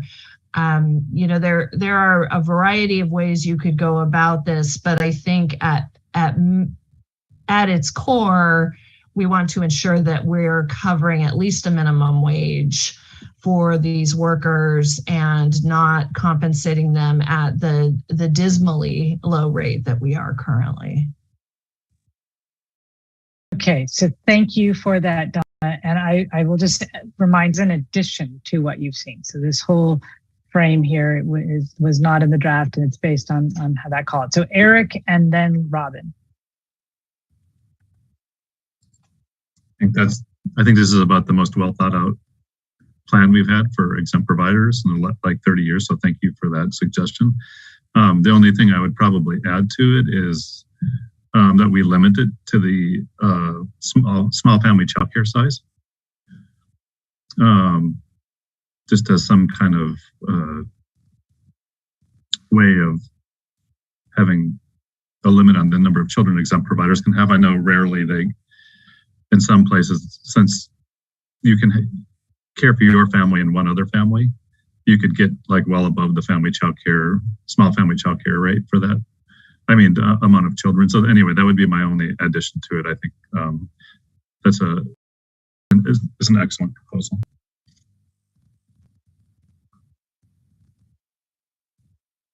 Janelle, you're muted. Yeah, thanks, Eric. And so Robin and then Eric Sonnenfeld. Yeah, I had a similar, 2 things. One is, of course, I agree that there should be incremental increases if you're serving more than one child, but you could have, with that second family in your own family, you could end up with 12 kids. So we can't let it become more than what is the daily rate for what is required in a Title V program. So how do we how do we differentiate? And then the other question is, why is this even in here? Because I thought under the P5 report, like, why are we calling out family, friend, and neighbor recommendations in here when I thought there was in the P5 report? Isn't there a slide of what the recommended rate is for family, friend, and neighbor as well? So I'm curious about how this got here. So I'm just going to give a quick comment about the P5 report, which is that it is a resource to this process and does not carry the recommendations of the work group. So if there is a reference that you believe is important, that's something that should be made. And so let's not presume that anything that is now the recommendations of P5 become the recommendations of the work group per se, and that what you have there is a resource having modeled some data and ultimately for us to submit to the feds the alternative methodology request, further survey would need to be done to formalize that. So I'm seeing a number of comments. So Eric Sonnenfeld, Donna, Carla, and Leah, and then back to Robin. So kind of adding on to Robin's comment, I know there was a recommended living wage or whatever under the MIT study, I believe, for family, friends, and neighbors. So my concern being calling out family, friends, and neighbors differently than the living wage we're using or recommending or proposing for the other side of the field creates another wedge for this provider type. So if we're going to go with the living wage or the recommendation with the MIT study, let's go all in. I agree with a factoring of additional children for FFNs, but I'm not so keen on calling out a specific minimum wage that looks different than all the other provider types we are talking about. So, you know, if we're going to do it, let's do it everyone the same way. Okay, thanks for comment, Donna, Carla, Leah, Robin, and then Linda. So I'm looking at this and remembering the conversations as best I can. And I think that the minimum wage was a starting point so that we would ensure that if we have this weird phased in step by step toward a living wage, that we would at least ensure a minimum wage for these folks. So maybe it could be worded. I know I see someone's in there typing. The other thing is I also think we talked about capping it at 5 kids, that there would be an incremental increase up to 5 kids, which is less than small family childcare. So I think if that's more comfortable for folks, I think that's fine. You know, as I said, there's a lot of ways to go about this. I don't think that weakens the living wage argument, because the living wage argument in the study that was done is based on that percent of family childcare. So you still have that, you know, complication. So maybe can I ask, is this maybe too specific for the moment, and that we would like to see something that says something to the effect of should start with a minimum hourly wage, or should move towards, we could even eliminate that, should move towards a living wage that has an incremental adjustment, period. And maybe our challenges here, we're being a bit more specific than we need to be, as the point was made. When you have the cost study that's formally done to codify all this, you'll have more data. You'll have an actual number you can then reference. So is for the purposes of what we have right now, is it to state that just like everything else, we're moving towards the living wage, and that there needs to be something that structurally gives for the incremental increase. Okay, so I want to put that on the table for you to think about. Carla, Leah, Robin, and Verlinda. Thanks for that recommendation, Janelle. A few reminders. To Eric's point, we were asked to have conversations with the work group members to figure out what recommendations would come from family, friend, and neighbors. P5 cannot and would not make the recommendation. Rather, they would take what the work group members thought was important, minimum wage, living wage, and included in the model. So this is taking different comments from work group members to try to offer the recommendation that best resonates with the work group. To Donna's point, we did discuss 5 during work group one conversations that went back and forth. Discussion was a 5. So I want to emphasize that that was part of discussion. And then lastly, to the question coming up on living wage, minimum wage, and different pieces of what's included in the model. Ultimately, it is the recommendation of the work group, and Janelle's recommendation of phasing it in might make sense because it is a conversation the work group has had, and we haven't been able to land a majority decision on that. So could leave this, appreciate Janelle's recommendation of leaving this broader to open up discussions in the future about this as we all continue to think about what supports and what might be needed for family, friend, and neighbor. Okay, thanks, Carla, for all those reminders. Leah, Robin, and Verlinda. I also just really like this proposal, as a whole, and appreciate how well thought out it is. I do think it's important to call out family, friend, and neighbor because they're so often kind of left off, or the questions keep, get raised about, well, how does FFN fit into something, and it's just less clear. I really appreciate moving toward living wage, but I do think it's important to name, setting a floor at the hourly minimum wage if we're not setting it at living wage and say we're moving toward living wage. Because I think part of the problem now with family, friend, and neighbor is that the amount they're getting is actually less than the minimum wage, or can be paying them less than the minimum wage. So that seems very important to me, to ensure that nobody who is working with children in California and getting reimbursed by the state is being paid less than that.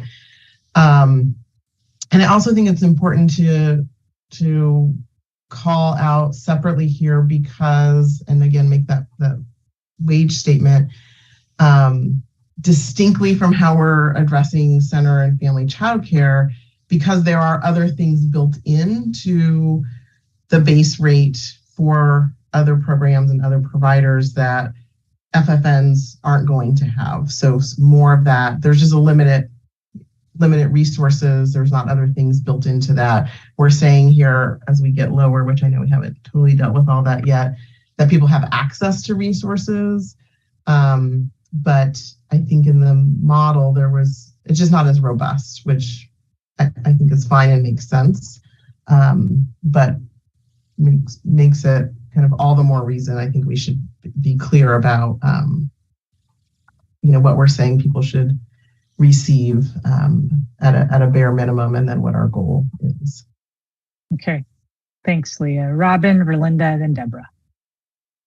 So back to my original question, I don't think it was answered. So, or maybe it was, that in the P5 report, if family, friend, and neighbor is not in there, and it's up to this group to come up with this box, I suggest it become a attachment. Otherwise, we need a box for every program type, because, well, that's my opinion, that we have this great report, and then we're saying see attached to P5, the P5 for our recommendations.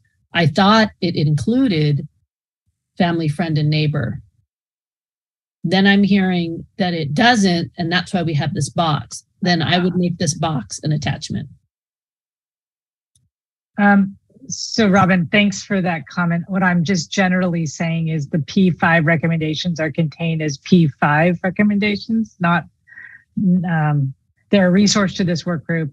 They are a reference for this work group, and this work group then is needing to make its recommendations, right? Then that would be an argument for having a box for centers, for Title V, like for every sector. Then if P5 so said, the argument then would be, then this report needs to have a box for all different program types.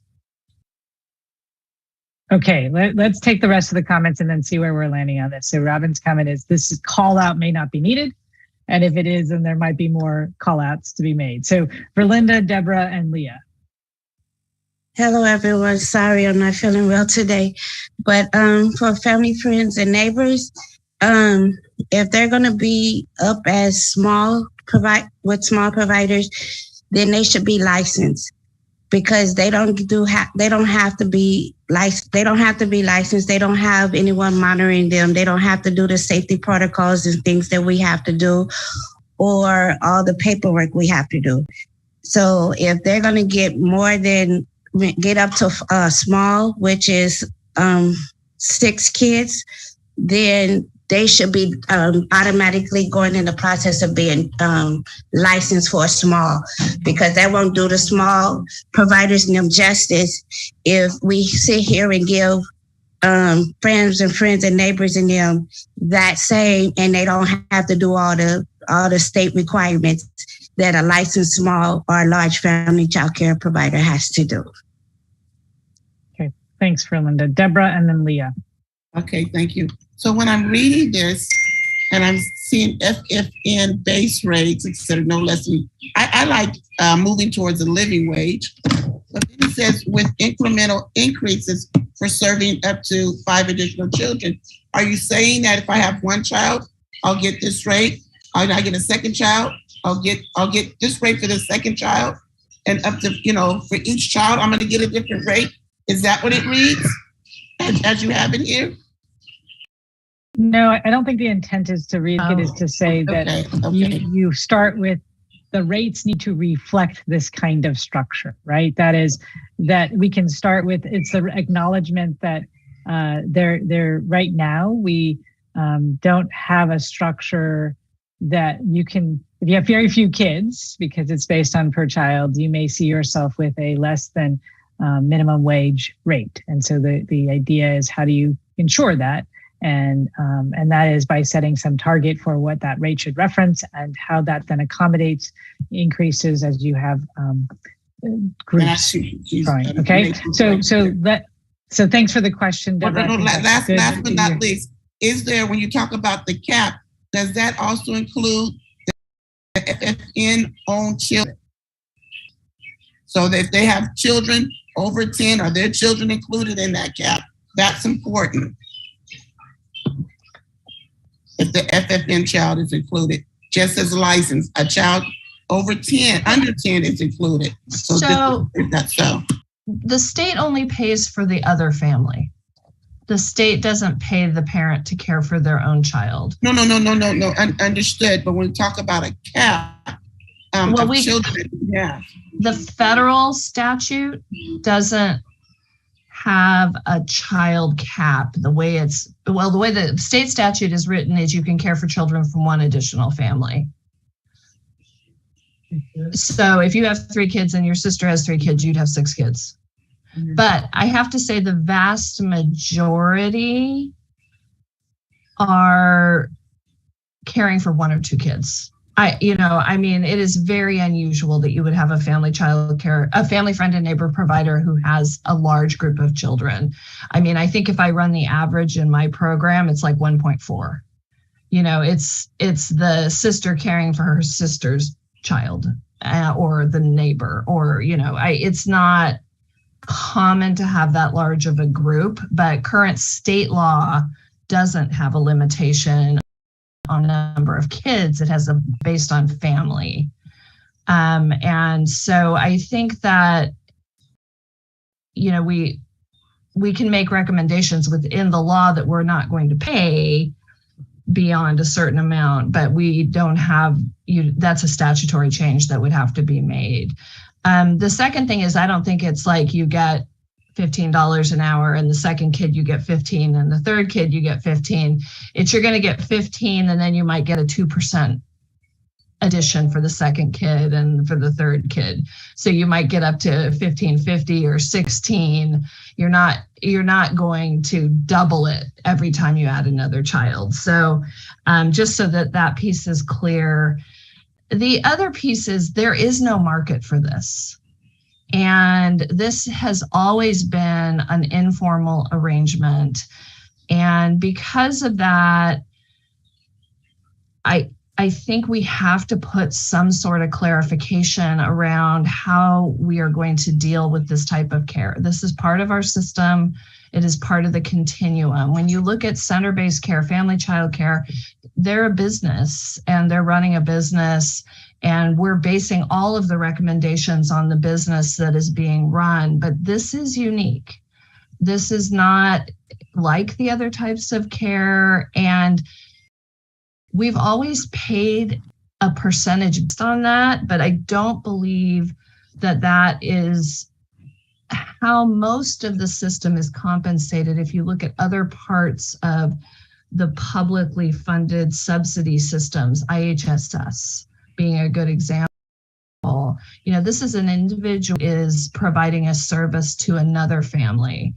And I think we want to ensure they're making a minimum wage, but honestly, we want our licensed providers to be paid significantly more than this. And if you look at those living wage recommendations, that is what we're saying is for those who are in the business providing the service, they should be compensated based on the business that there is, the training and the the requirements that they have. These folks are a different animal, and it's an informal arrangement, but right now we have no parameters around it. And so I think that calls for us to have some sort of structure to live with. All right. Thank you, Donna, for those comments. And so let me turn to Leah and then Robin and then Donna. You may have, I don't know if we addressed all your comments because you were responding as much as you were, I think, adding something. So Leah and then Robin and then Donna, if you have any other thoughts. So it is my understanding that the cost, the P5 methodology does include a rate for family, friend, and neighbor. But I think what we're doing here with this is just mirroring what we did in the above section, which addresses, again, mostly center and home-based programs, not family, friend, and neighbors. And the first part of that section above says, essentially we're ensuring that the base rate includes these things for this group of providers. And because family, friend, and neighbor is just so different and distinct and doesn't have all of the other things that we're saying we want in home-based and center programs, we're saying, see this section on family, friend, and neighbors after. So this to me doesn't feel any different than what we just did for center and family childcare programs. It's just that the items and the elements are so different because there's so much, we don't have all the other things here that we have in those other programs. So if the box, for whatever reason, makes it feel like we're saying something special or different or extra, then let's just make it a section that follows the next section rather than putting, saying it's a box. Just here's what we're saying above in, I don't know what number that was, but we just talked about it under established base funding. Then we just have family, friend, and neighbor as the header and lay out these things there.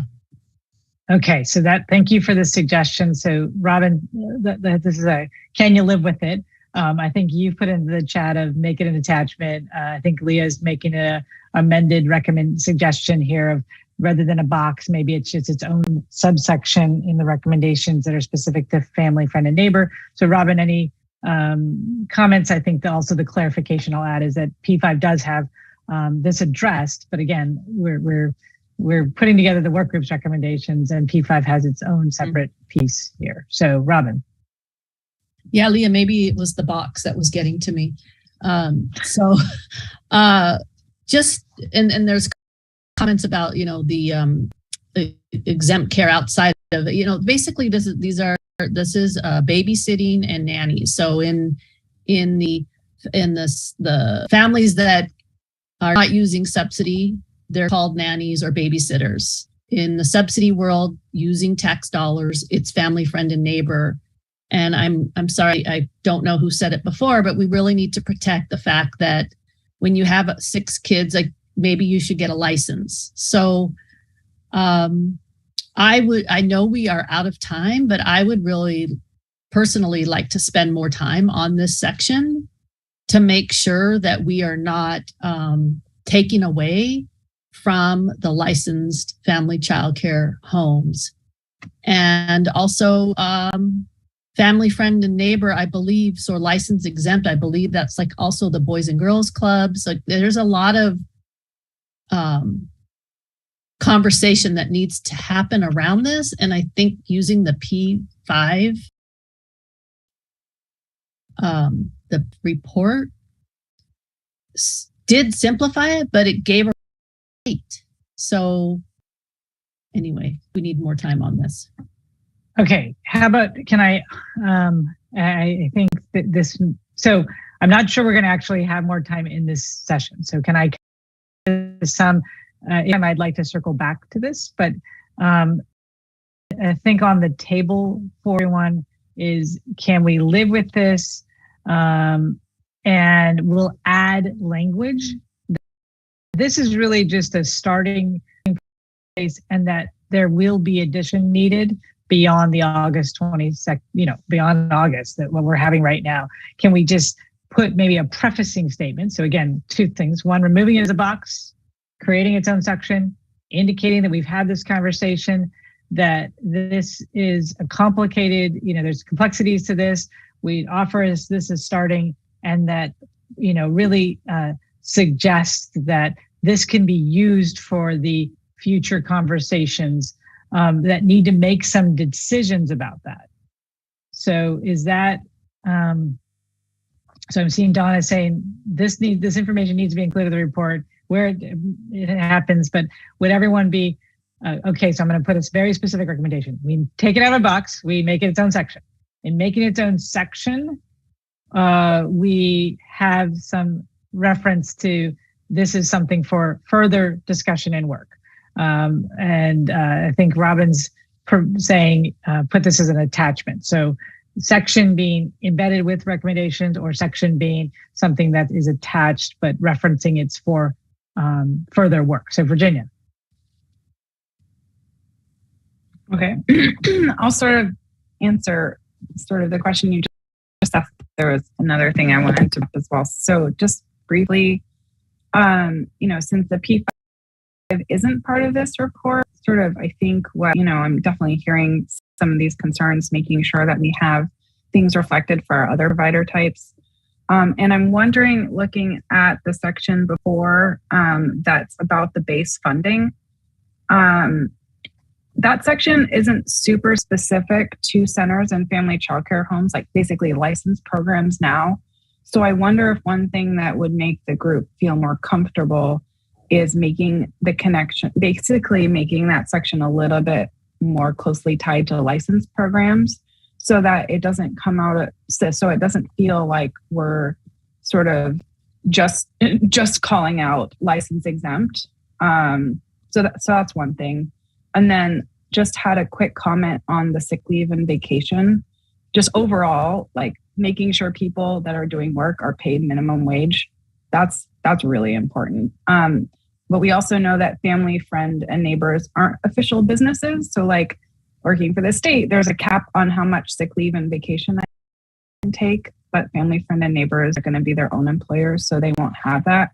So thinking through as a state, do we set caps on that tied to professional standards, so that, because, they don't have an employer sort of the same way that others do. Okay, Virginia, thanks for the comment. I'm just going to say in response to your comment before I turn this over to Jackie, there is a recommendation, it's recommendation 2 under established base rate, that does call out the recommendation is ensure that all parts of the ancillary system are reimbursed equitably, develop the base rate that includes programs currently defined in statute and regulation. And then it goes down to including FFN, home-based early learning and care programs that meet Title 22 standards, family child care home networks, center-based early learning and care programs meeting Title 22, center-based programs exempt from licensure, and center-based programs meeting Title 5 and Title 22. So that's there. And then what it had is a reference that said, and go see the FFN section for specific recommendations. Okay, so that I think we cover what you're describing in that, and don't need to call it out, but the idea being there was some more detail that hadn't been yet fleshed out with FFN. So Jackie. Thank you for the rich discussion and really thoughtful proposal. I just want to make a +1 for keeping some form of this in. It's important. That should recognize the work of FFNs. And I know that First Out California has invested in kind of professional development and quality measures because they're just kind of always been left out of the system for one reason or another. And again, this conversation about minimum wage isn't really different from other methodologies across the state. I put it in the chat. Other again, state agencies have actually used minimum wage as a base because it's kind of sad to think that you can actually make more money at a fast food chain than take care of children. So I just kind of want to make a pitch for kind of keeping it in discussion. Okay, thank you. So I think what's on the table here is, do we want this information included? And if we do, where and how should it be included? So can I ask the first thing? Can everyone live with including this information? So and then we'll decide where and how. Okay, so is anyone objecting to including this information with the changes that we've noted around the FFN compensation? Okay, so it seems that everyone's okay with including. So the question then is, should this be included? Is everyone okay with including this as a separate section rather than a box in the report? Or should this be included as an attachment to the report? So section versus attachment, regardless of that treatment, it would need a preface to say this is the group discussed this and some of this is for future work. But here's some pieces. So seeing so far, Leah, Donna, Horace saying keep it as a section in the recommendations. Anyone and Robin, attachment. Deborah, section, not attachment. So I guess I'd ask Robin, can you live with this being a section, and what would it take you to live with it being and the comment that B should be removed, section is okay. So I'm seeing overall a section. Virginia, you asked about appendix. That's what I mean by attachment, is putting in the appendix. So leaning is to make this its own section, and I would ask those that feel that it shouldn't be its own section, what could we do to make it livable for you to have as a section? And Robin, I think I'm seeing that from you and maybe Virginia. I think I already said it, that we need a section for each type of program. That's very well spelled out, just like this. Because what I think I heard from a few different people during this particular conversation, which is alarming to me, that the P5 report is not part of this report. So if that's the case, then when in this report, when we're saying base rate, in my mind, I thought it was they'll look at the P5 and that's telling you what the base rate is. If that's not the case, then I want to put specifically like what we're doing here for family, friend, and neighbor, for example, for family child care homes, small and large, Title 522, centers Title 22, centers Title 5. They need their own section that calls out what is technically in the P5 report. So is it true that the P5 report, I believe I put it in here. So let me, I think Krista or Carla or Simon, help me out here if I'm not being accurate, but we are referencing the P5 work. It's officially, though, not part of the work group's work. So you're not subsuming the recommendations. We are acknowledging and appreciating the existence of that work as a resource to this overall effort. And so it's not as though there's no, it is being referenced, but we're not adopting any recommendations from it per se, right? We're saying this is a very important reference and one that allows us to see what doing a cost survey can mean. And therefore, and you'll as we brought this up, how it works in alternative methodology, how it works to see some structures emerge that carry forward the structure of base rate, and thinking about this as it pertains to the differentiation that may exist as we apply base rates. So it gives a reference to methods for determining base rate. And so again, I think I'm asking the question, how we make this so that everyone can live with this. I think I see a few, Donna, there's overwhelming, again, making this a section of recommendations. There's a few people saying making an attachment. Robin, you're concerned about having it, I think, in the report. So I'm asking, how can we get to the place where this group you can live with what's going to happen in this? It doesn't mean you necessarily agree, because I'm not looking for consensus. I'm just looking for a way for us to represent what we believe is the group in moving this forward. So let's say Eric and then Robin. So I have the same concern as Robin. So if we are not full-throatingly supporting the recommendation of the base rate structure that P5 developed throughout this document, we may have wasted a lot of time. Because I believe, at least my interpretation is, that base rate structure that P5 developed is what we are recommending the state utilize. And that we are referencing that as our touch points moving forward. And if that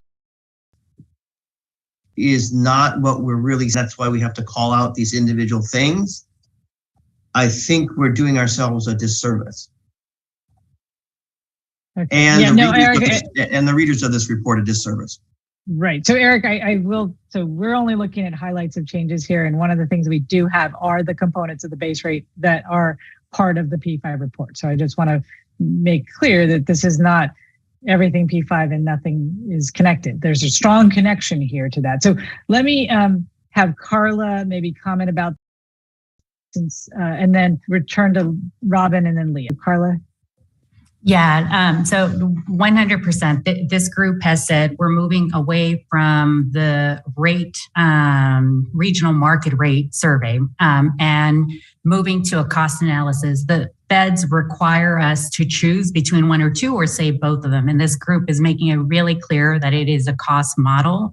And that's what P5 has done. There is public record for the last X number of months saying we are moving towards a cost model. So that is on there. The piece that this group defined is, here are the components we want in the base, and there will be references to the P5 report. So all that work is included in here. The piece on family, friend, and neighbors, so the report is divided where recommendations are included in this section. And the piece on family, friend, and neighbors, we don't have some of these regulatory requirements or some of these recommendations. And P5 asked if we want to include it in the model, we want to make sure that the work group is saying, what data do you want to use for looking at the payment structure? And the work group had not made those decisions. So that's why it's being called out here. If it's included as an attachment, it is not part of the recommendations. And P5 was asking, what are the recommendations of the work group for those assumptions? So this is why this was included on here. But we do want to make really, really clear that this work group from the start has said move to a cost methodology, and that cost methodology and the framework is given by P5, and P5 has made recommendations on the sort of data that can be used based on recommendations that folks have been making here. So I don't want to give the impression that that report is not being referenced. It is part of our bibliography reference and part of the process that's described as to what informs some of the decision making here. Is there anything, is that not clear? If so, we want to make sure we address any questions. And just as a practical note, and this probably doesn't need to be said, just given our imminent deadline, you know, we'll just have to sort of address these very practically to get through them today and try to honor, I think, the the majority of the work group in sort of in or out on some of these items. So, Robin, I think with that you had a comment. So Carla and Janelle, you might be saying the same thing, but I'm hearing two different things. So I like how you worded it, Carla. But for some reason, this has now triggered me into bringing up something that I gave up. And one of my edits throughout was to change fair wage to the living wage.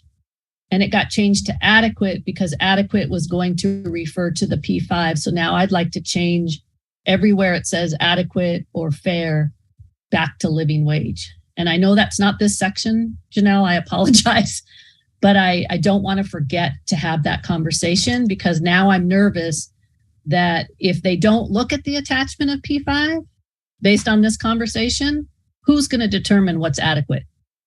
So it's a concerning. So can I just say, Robin, those have not been unheard. What we did is we added some footnotes explaining adequate based on the comments that you've raised, and those are in the report as it's presently drafted. So let me move us through this, and I apologize. I know I may sound like I'm being abrupt and not listening, but we got to keep going here. And Leah, kind of last comment, and then I'd like to bring this back and make a recommendation based on what I think the group is saying here. Okay, Leah. I think, I guess, I don't know, maybe Carla and Janelle resolve this, but I do think, I just want to, I don't know, I'm sorry, my head's spinning a little bit here because I feel like we're, I don't know, kind of going round and round on this, but I think that like our report recommendations, I get what's hard about this is because we're looking at this one section and we're not seeing, at the same time, we're not necessarily looking at like where this is embedded. So this report, my understanding, and as I read this, I see that our report and recommendations are bringing in the P5 report by naming the elements and that are included in the base rate. We're saying certain things. I think, Robin, that's a good point about living wages. We are saying certain things about wages, benefits, resources, services that are to be included in the base rate. And this, again, I guess I would say that this section on FFN, to me, like it's doing that same thing, but we're doing it separately because it's so different than what we're doing for centers and family childcare providers, because the nature of the beast is so different and it's much less, right? Here we're really talking about wages and benefits and making some additional comment about what people should have access to in terms of PD, but doesn't have all of those other things that are laid out before we get to this section on family, friend, and neighbor. Thanks for I think what you're describing is, this is an area that has at times been left out of these kinds of discussions. And I think we want to, in some ways, acknowledge that there are things to bring this into the space of the rates. And here are some of the thoughts, considerations, recommendations as we bring this into the space of the rates. And again, I'll go back to one of the things that's in the statutory charge, which is coming up with a single rate structure. And so in doing so, acknowledging that there have been there's lots of nuances that we got to think about. And so you have attended to many of those, and I appreciate there's many pieces to this, and we're staring at a screen with one section. So I know that can make it difficult to kind of see that full context. But Virginia, last comment, and then let's see if we can come to a place where we can agree what we're going to do here. Yeah, and I have a recommendation which I think will address everything everyone has brought up. So, but if this isn't helpful, that's fine. Just knowing that things are time sensitive and there are a lot of good points that have been made on all sides here. Knowing that we want to highlight FFN, but also hearing the concerns that folks have raised about sort of the message this sends if we don't have, 4 other boxes on other provider types. I'm kind of wondering if we can sort of take the material that's in the box and move it to each section that's about the topic. So for example, we have recommendations for equity. Could we move the FFN equity recommendation to that section? We have a recommendations for quality. Could we move that piece to the quality section? The compensation bullet 3A to the base rate section. I know there were some questions about whether 3B should be changed and modified. I think Dean had put something in the chat about that, and I had raised something. And then we move bullet 4, professional development and resources, and integrate it into, I don't know if that would be the quality section or the supports to the workforce section. But essentially, and sort of what is bringing this to mind is that, you know, throughout this report, we're saying that FFN providers are a critical part of the system, but rather than integrating the recommendations on them into the sections, making those conversations, we have sort of a separate call out box. And I think doing that integration might resolve some of these concerns, because it might not lend to the sort of optics is the wrong word, but sort of the concerns. We can add it in with what we already have. Okay, Virginia, thanks for the suggestion. So the suggestion on the table is we break this up and have it appear in the areas that are specific to those topics. The other suggestion is we create its own section of recommendations. And the third is that we move this into an appendix.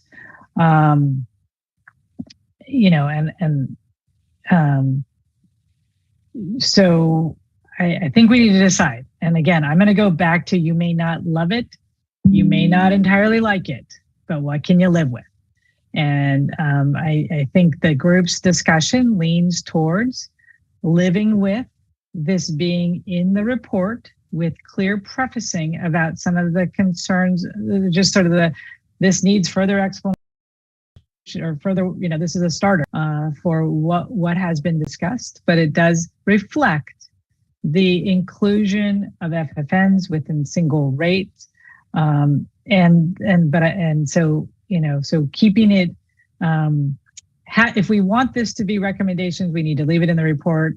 But can you live with us prefacing that with, this is a group as part of ensuring that we provide some attention to ensure that it's part of the single rate structure, or they are part of the single rate structure, and knowing that there is further work to be done to, ensure details as a way to fully address and integrate. So one option is Virginia's, break this up and have it appear in each of the sections.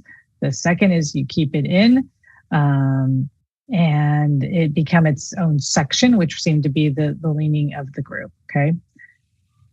So can I get,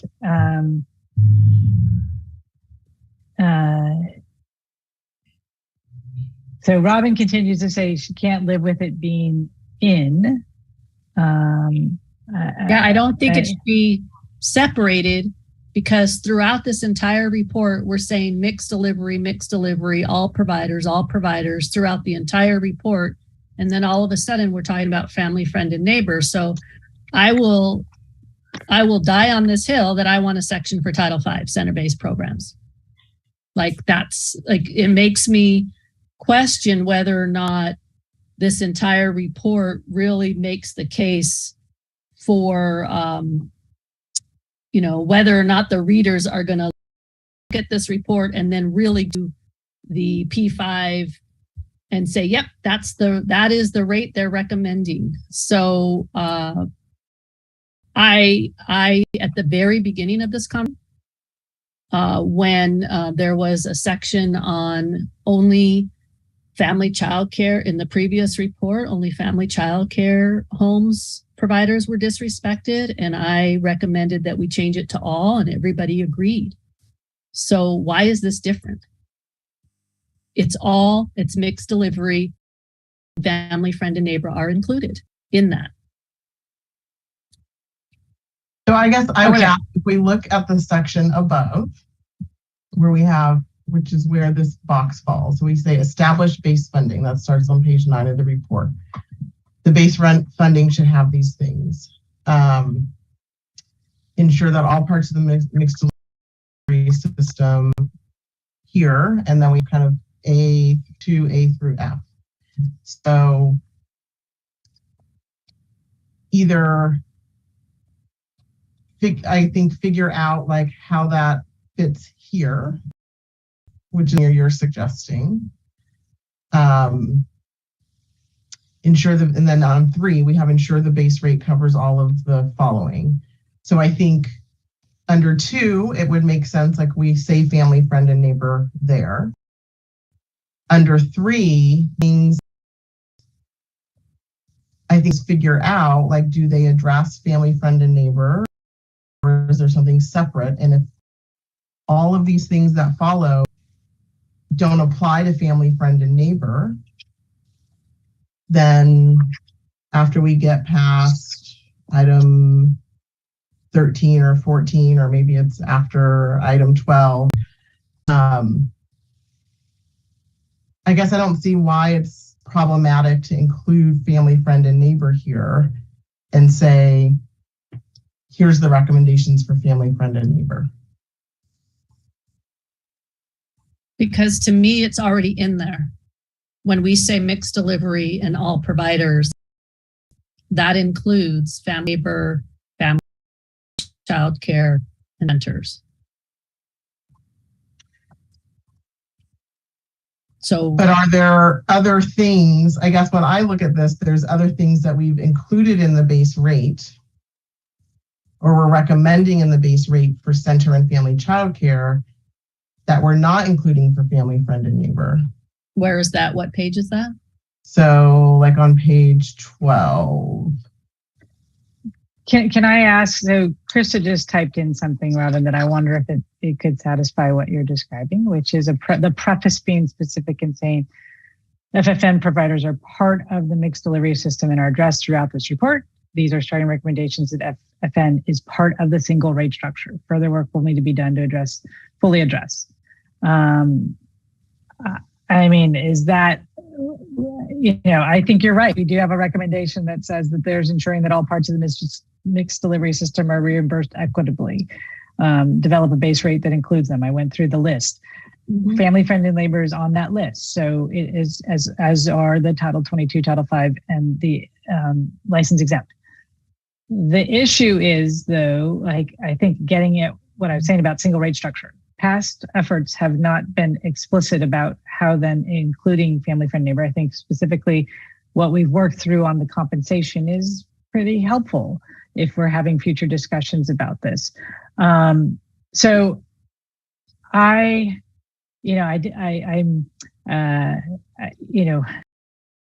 that's where this is. So with that preface, I mean, actually just make a suggestion because we have several more issues to get through. And I'm just going to ask, can we have a vote